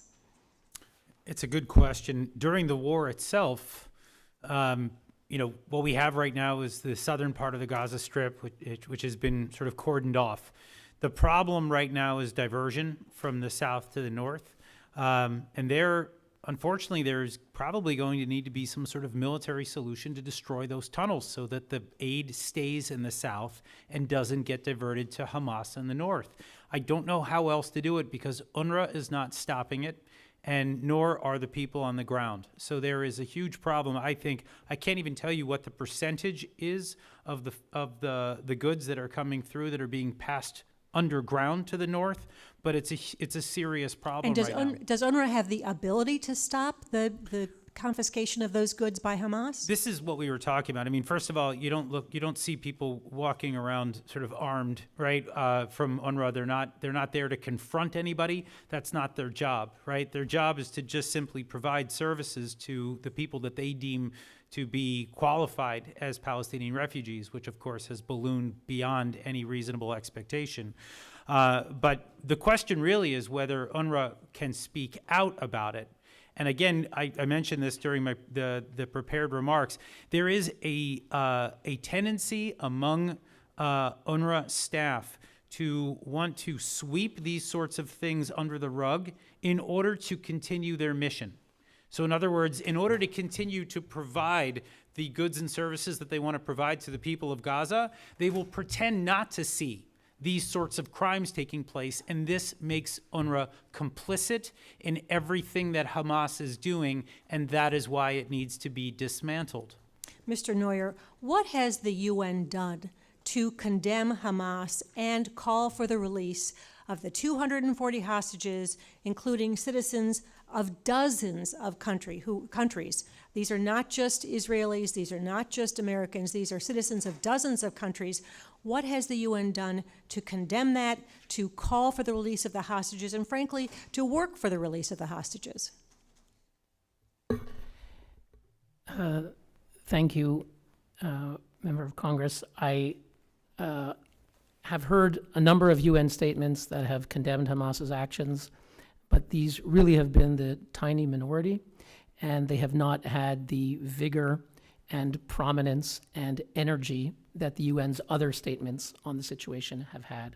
So there have been certain statements, but they really have been the tiny minority.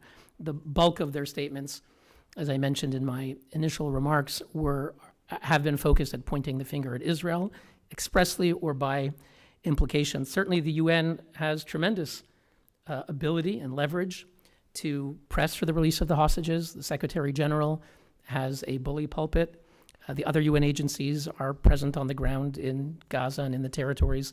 So they actually have enormous opportunity to speak out, to press Hamas, and it has certainly not been their priority. So one can find statements here and there, including by Dr. Tedros, but sometimes they were only in reaction when they were criticized by Israel for not having spoken out. So I certainly think UN leaders, including Guterres, including the High Commissioner for Human Rights, Volker Turk, who should be in the region now, should be taking much more significant action if they've been doing anything to see that the hostages are released. Mr. Lincoln. No, thank you. Just to respond, although some of his statements might leave a little bit to be desired, Secretary General Guterres, I think in every single one of his statements has mentioned the hostages, not just mentioned the hostages, but called for their immediate and unconditional release. And he used the word now repeatedly in his last statement. So and are there additional steps he could be taking? With regard to those steps, again, the United Nations envoy, the special coordinator, the office that I used to work for, is engaged, I don't know to what degree, in the sort of broader discussions that are taking place between with the U.S. administration, Qatar, and others on the ground. But from what I understand, And again, I don't, just am getting information from press reports like everybody else. Again, the UN is playing, that supporting role. But to what degree? He hasn't put together a task force or called special meetings or emergency sessions to discuss the freeing of the hostages. I have not heard of that, but I imagine that the U.S. is firmly in the lead on this issue right now. Mr. Chairman, if you would indulge me Be more for one more effective. question. Thank you. Mr. Neuer, like many on this panel, I strongly support the Abraham Accords. In fact, we have the father of the Abraham Accord, or the father of the Abraham Accords caucus with us, one of them, with us today. And we all believe that this could be transformative for the region. Since they were signed, has there been any positive movement in terms of the voting patterns of these countries that are part of the Abraham Accords or in their approach toward Israel at the UN? Thank you. It's a question I get often asked by different audiences, a very important question. I would say in terms of voting, the Abraham Accords countries such as Bahrain, United Arab Emirates, Morocco, have for the most part not changed their voting.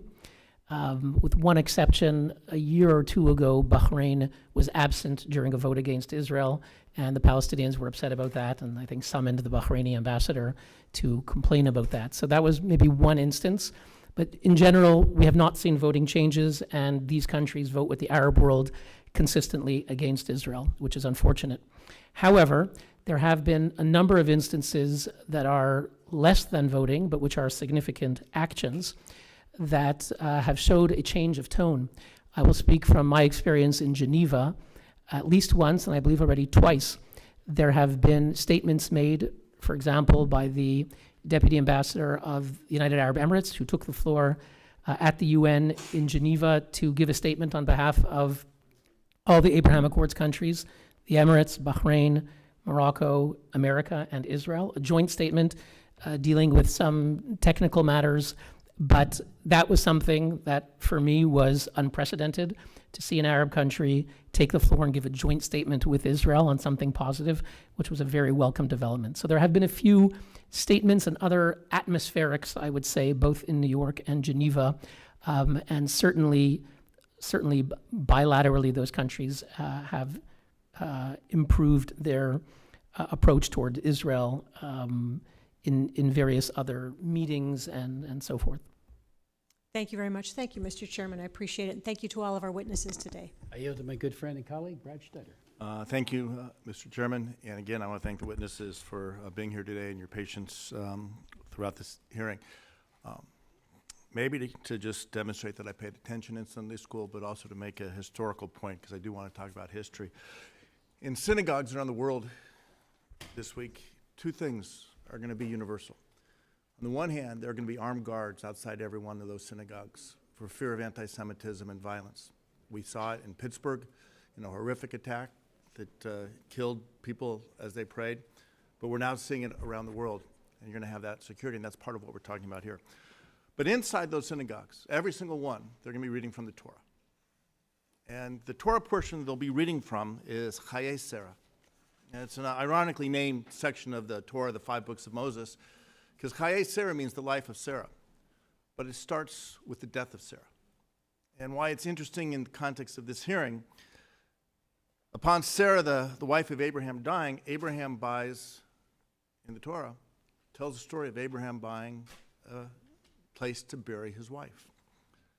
Mr. Neuer, you're nodding your head, so I think I can ask you this question. Where is that place? It's in Hebrew called the Ma'arat HaMachpelah in Hebron.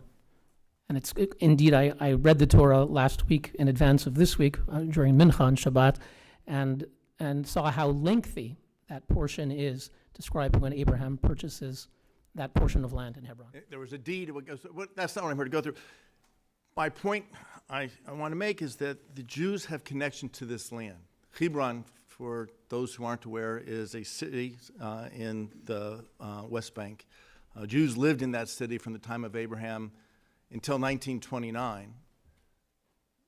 I don't know, does anyone want to answer what happened in 1929, Mr. Schanzer? A pogrom.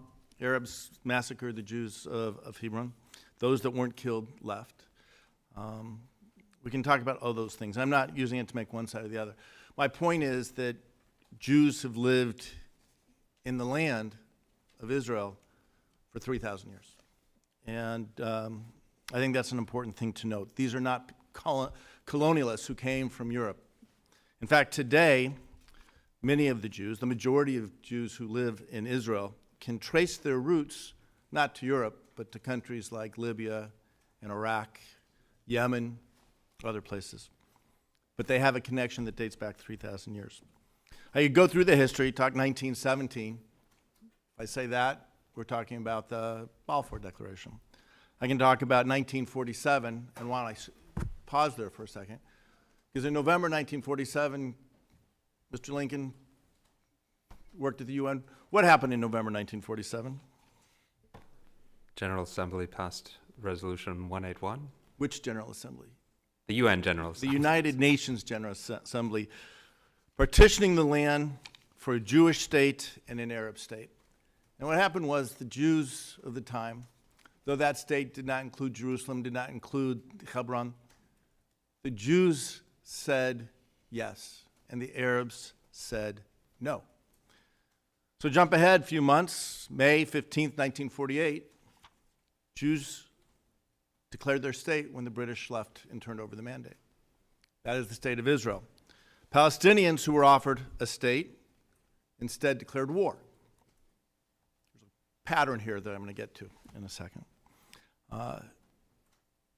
The war that ensued, that proceeded over the years 1947 to 1949, defined what we consider the borders of Israel today, an armistice line.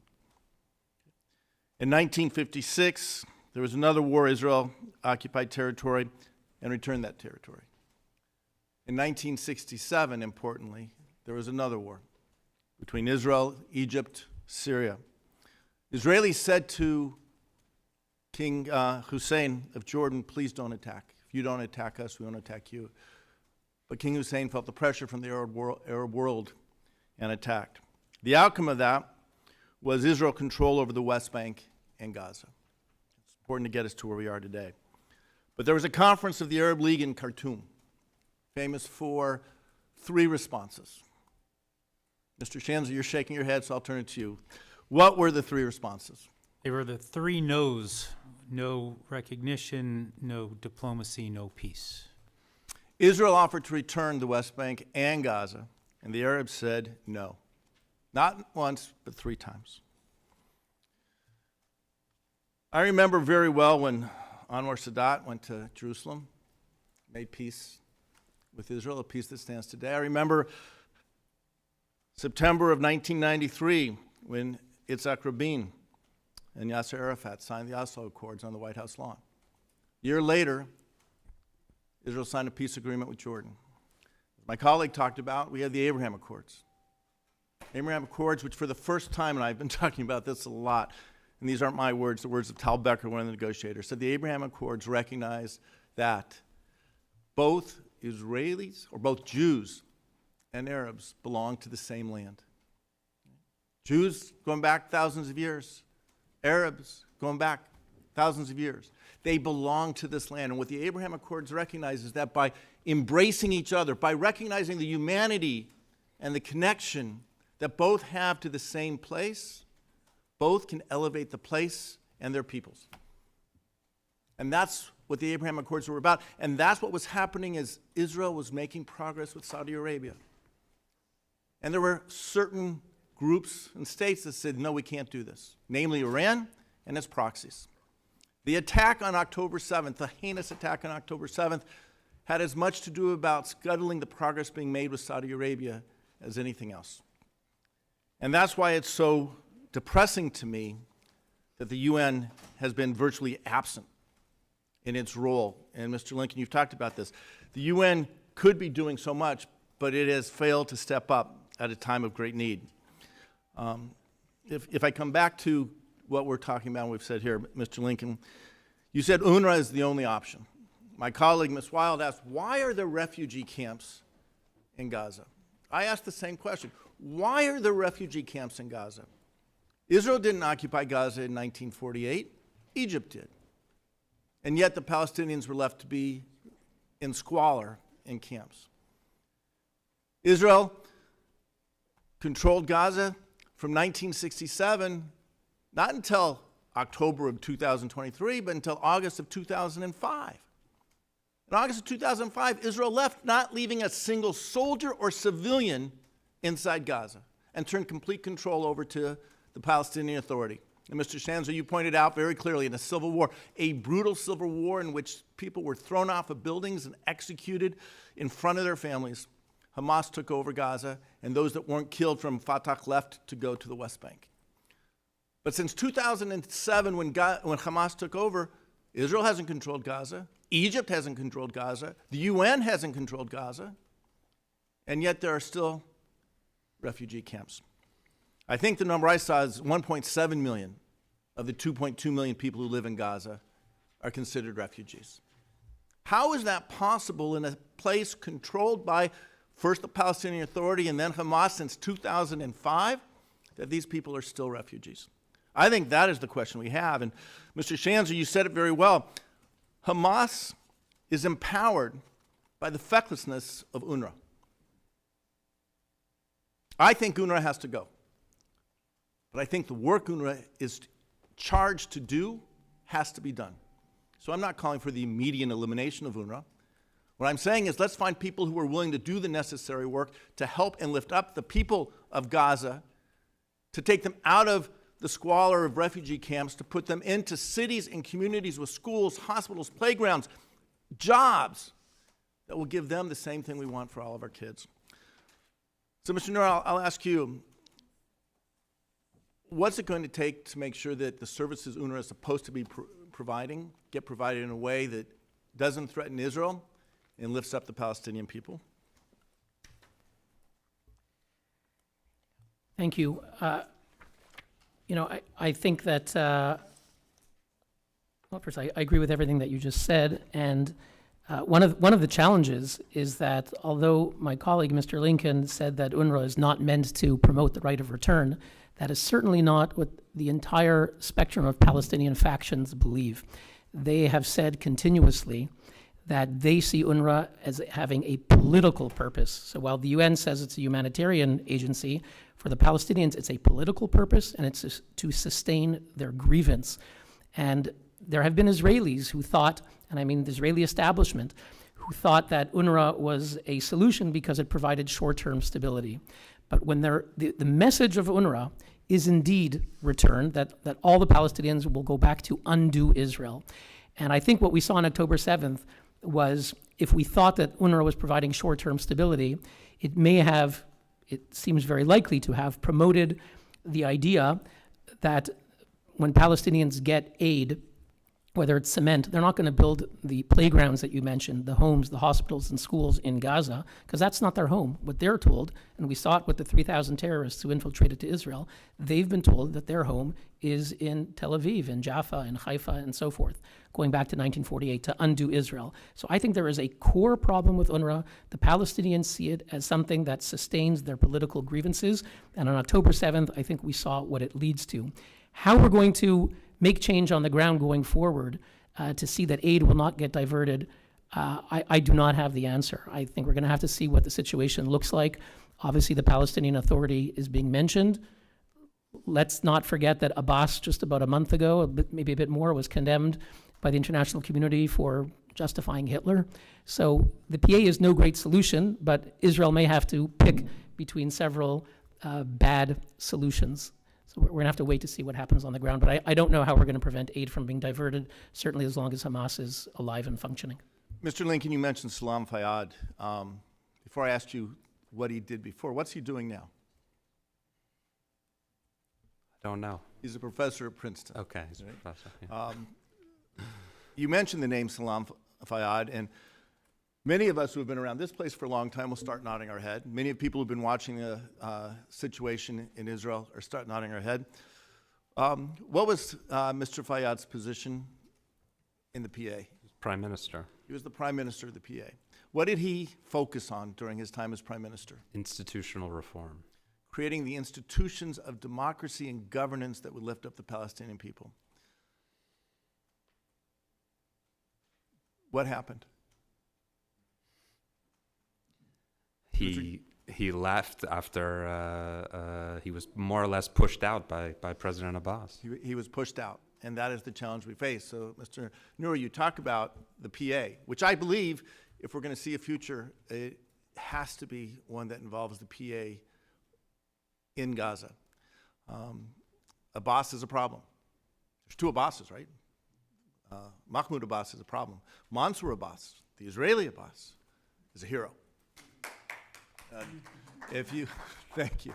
If you've watched what he has said and the courage he has demonstrated, the moral clarity that he has demonstrated, and by the way, Mansour Abbas is an Israeli Arab who identifies with the Islamist movement, but believes that Jews and Arabs can live together, Jews and Muslims can live together. And I believe that too. I have spent my entire life focusing on ways to find peace and looking for stories. This is where I'm coming to you, Mr. Schanzer, on stories that may challenge some of our assumptions. So you wrote about a personal experience this summer. I hope your leg is better, but you hurt your leg. You had to go to the hospital in Israel. Do you want to share a little bit about that story? Sure. Thank you. My leg is doing much better. Not 100% better, but better. The story is that I had been traveling. I was tired. I was jet lagged, and I took a bad fall and broke my leg. Had to go to Shaare Zedek Hospital on a Friday night. And 5 out of 6 of my doctors were Israeli Arabs, and they were incredible people, incredibly warm people, incredibly professional people. I still to this day believe that they said it 100% the way it was supposed to. That's how I've been able to make the progress that I have. But actually what was even more remarkable after that, I went back to my hotel that night, and when I checked out of the hospital, they didn't have crutches. They just don't give out crutches at Israeli hospitals. I never knew that before, never had a reason to know that before. Walk it off. Yeah, it's just, well, actually the nurse told me just go ahead and hop, which was kind of remarkable. But at any rate, I woke up the next morning in a bit of a panic because I needed to get home. And so I asked the people downstairs at the front desk if they could get me crutches, and they said they couldn't. They didn't know what to do because it was Shabbat in Jerusalem where nothing is open. So after hitting a few brick walls, I called a friend of mine in East Jerusalem, an Israeli Arab, and he called a friend in Ramallah. And his friend walked into a pharmacy, bought my crutches, took them through, I'm guessing, 4 or 5 checkpoints in the West Bank, and dropped them off to me so that I could get on a plane and go home. And that episode taught me a lot about the people-to-people connections that I think is really what we probably need to be focusing on right now. There's obviously a lot of terrible news out there about the Israeli military and Hamas and Iran and all of the actors that have thrust the Middle East into really a terrible crisis. But at the end of the day, if this is ever going to start to work, we're going to need those people-to-people contacts. And I'm going to close with another story. We need to keep the hostages in our mind and call for the immediate unconditional release of every one of those hostages. One of those who has a Chicago connection is Hirsch Goldberg Poland. Hirsch's story is he was at the concert. He fled the concert and ended up taking shelter in a bus stop, which is in Israel, bus stops are bomb shelters. And there were about 40 young people in this bus stop when the terrorists came. And with them was a Bedouin, happened to be taking shelter as well in this.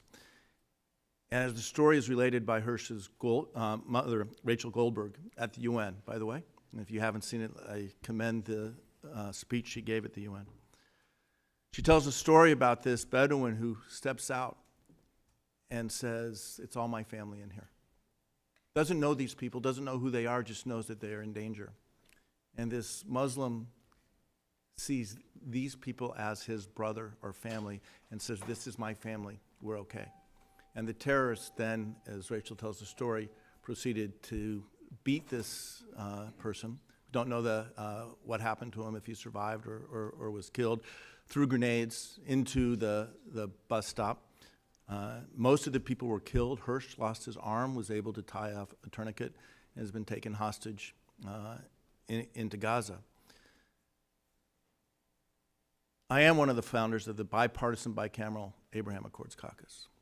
If you look at my record, I have spent much of my time in Congress and long years before that striving for peace between Israelis and their Palestinian neighbors and the broader region. I believe it is possible. I believe that we need to see the humanity of the people in Israel, the people in Gaza, the West Bank, and the entire region. War puts civilians at the center. War is the victims. Through the course of the past month, one of the things that was reminded me was a scene from MASH. It was my favorite TV show. And Hawkeye made the comment, war isn't hell, war is war, and hell is hell. And he was asked, well, what do you mean by that?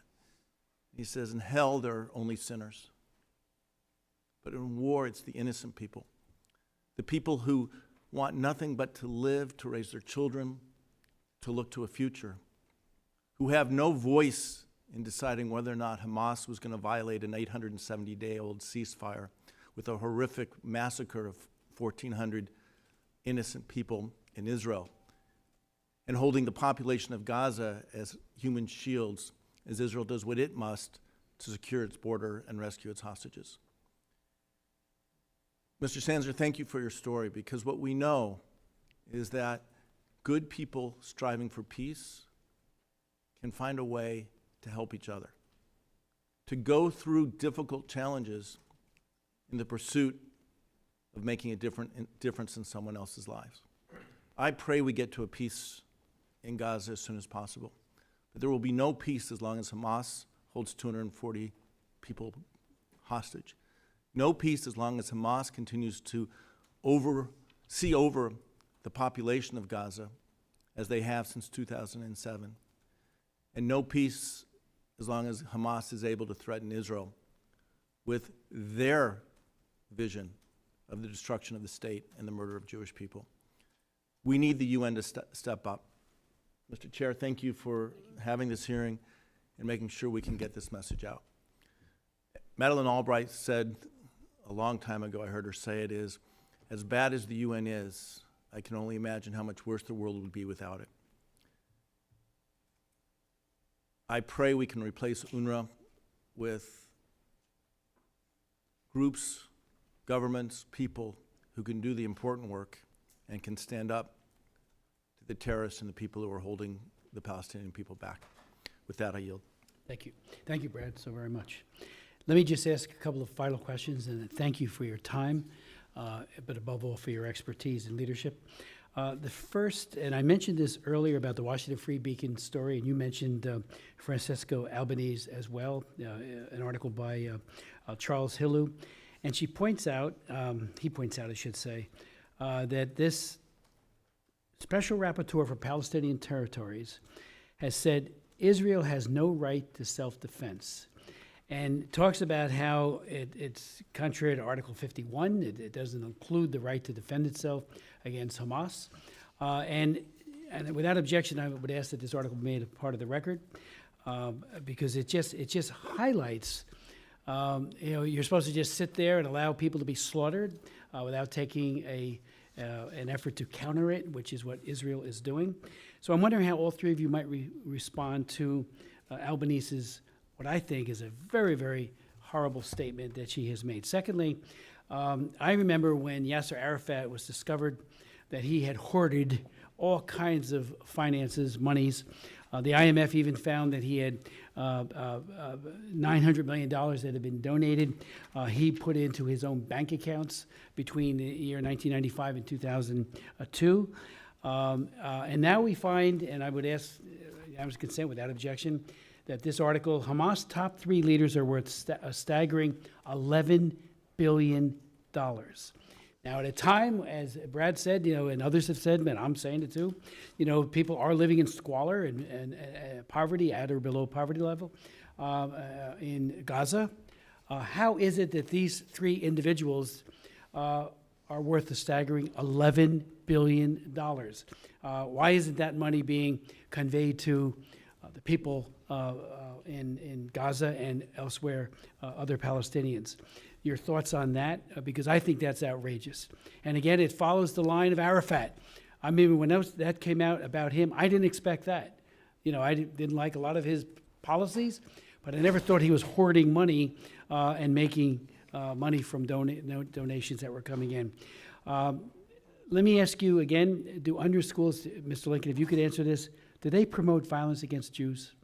Do UNRWA schools promote violence against Jews? I remember when Ms. Safran years ago brought to my attention a pep rally that had been held where UNRWA teachers, like we do a football game and have a pep rally, they were celebrating suicide bombers and applauding and, you know, very loudly. The students are all getting worked up about putting on the vest to kill Jews. I was appalled by it. Your thoughts on that, if you would. And then finally, I'm going to request another GAO report. And I know we'll get a number of members in a bipartisan way to join me in it. There was one done in 2018, 2019. It did not get to the point, I mean, state kept information that they did not share about the textbooks, for example. And you know, that was disappointing. I think there has to be absolute transparency, even what our own government in the United States knows about this.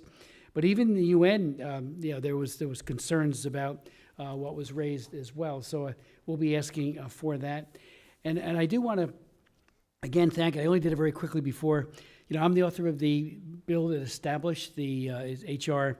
221, the Special Envoy for Combating Anti-Semitism. Deborah Lipstadt now is a leader as the ambassador at large. But Rob Davidson, who's sitting right there, that bill with 87 co-sponsors, and Brad, who just left, was one of the co-sponsors as well, that languished for almost 2 years in the Senate. We could not get it out. He got it out, so I want to thank him publicly at this hearing for doing that, because I was frustrated, we all were, all the co-sponsors beyond words, that it was being held up in the Senate. So thank you, Rob, for doing that. But on those questions, if you could. Yes, Mr. Lincoln. Thank you again. Thank you, Mr. Chairman.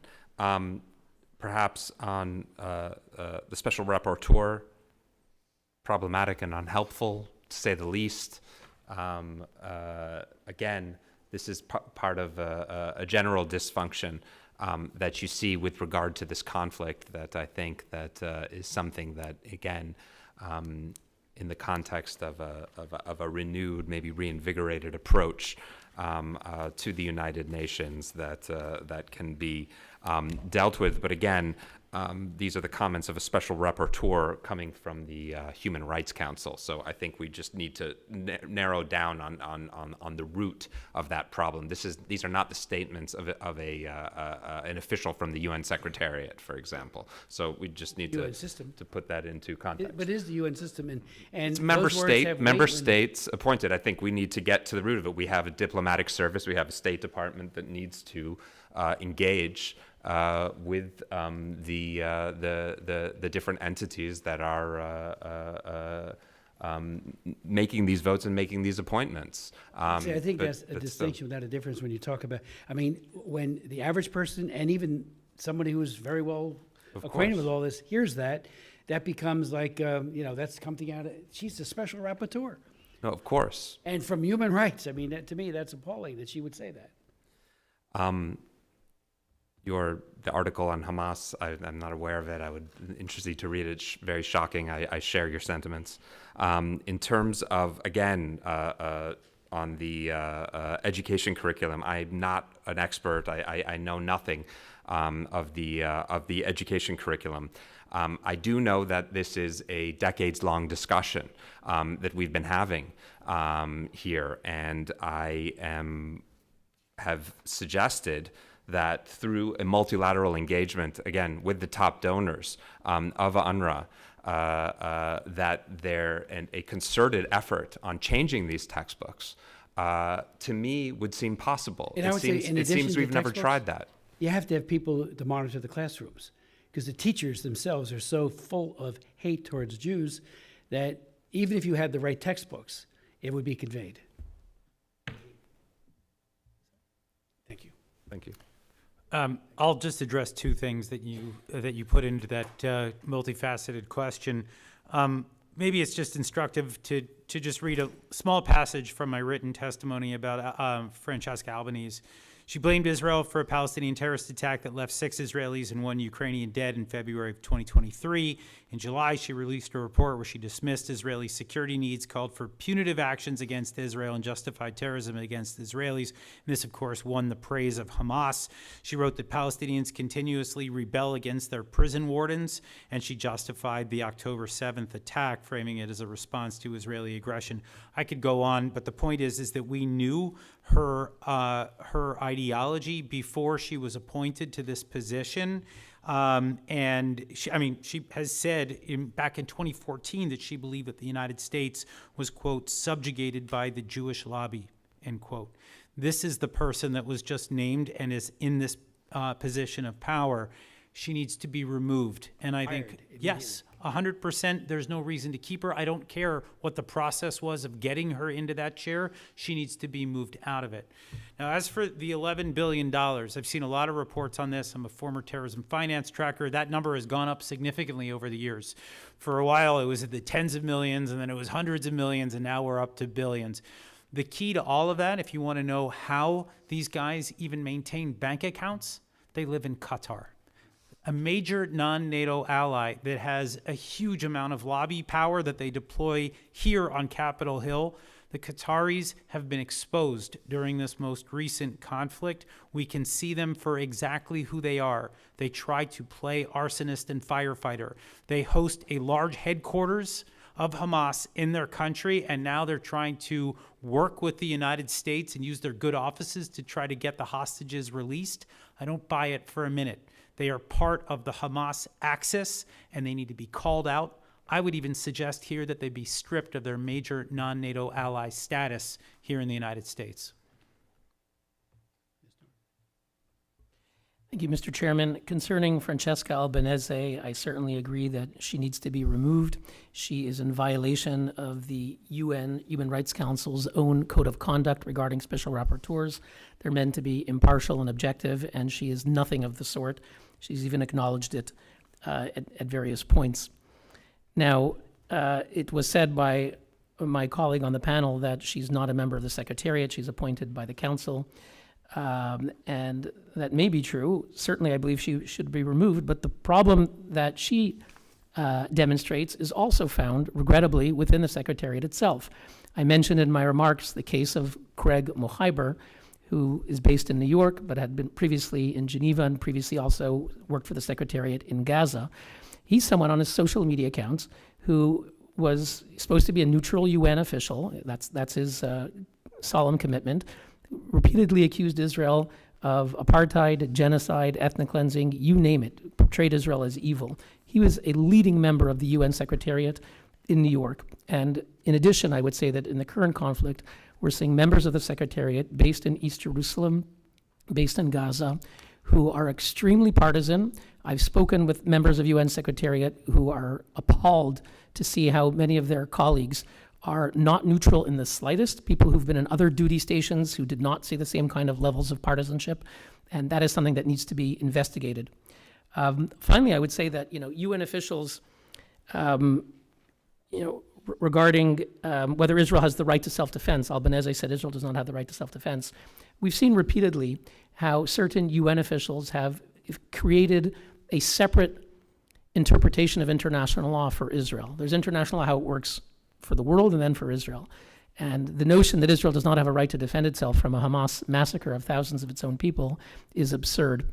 And likewise, we saw for many years that after Israel left, Israel took out every one of its soldiers, every one of its civilians from Gaza. They were still accused of occupying Gaza, which again is absurd. This happened in no other place in the world. So there's like a special international law that's used just to target Israel.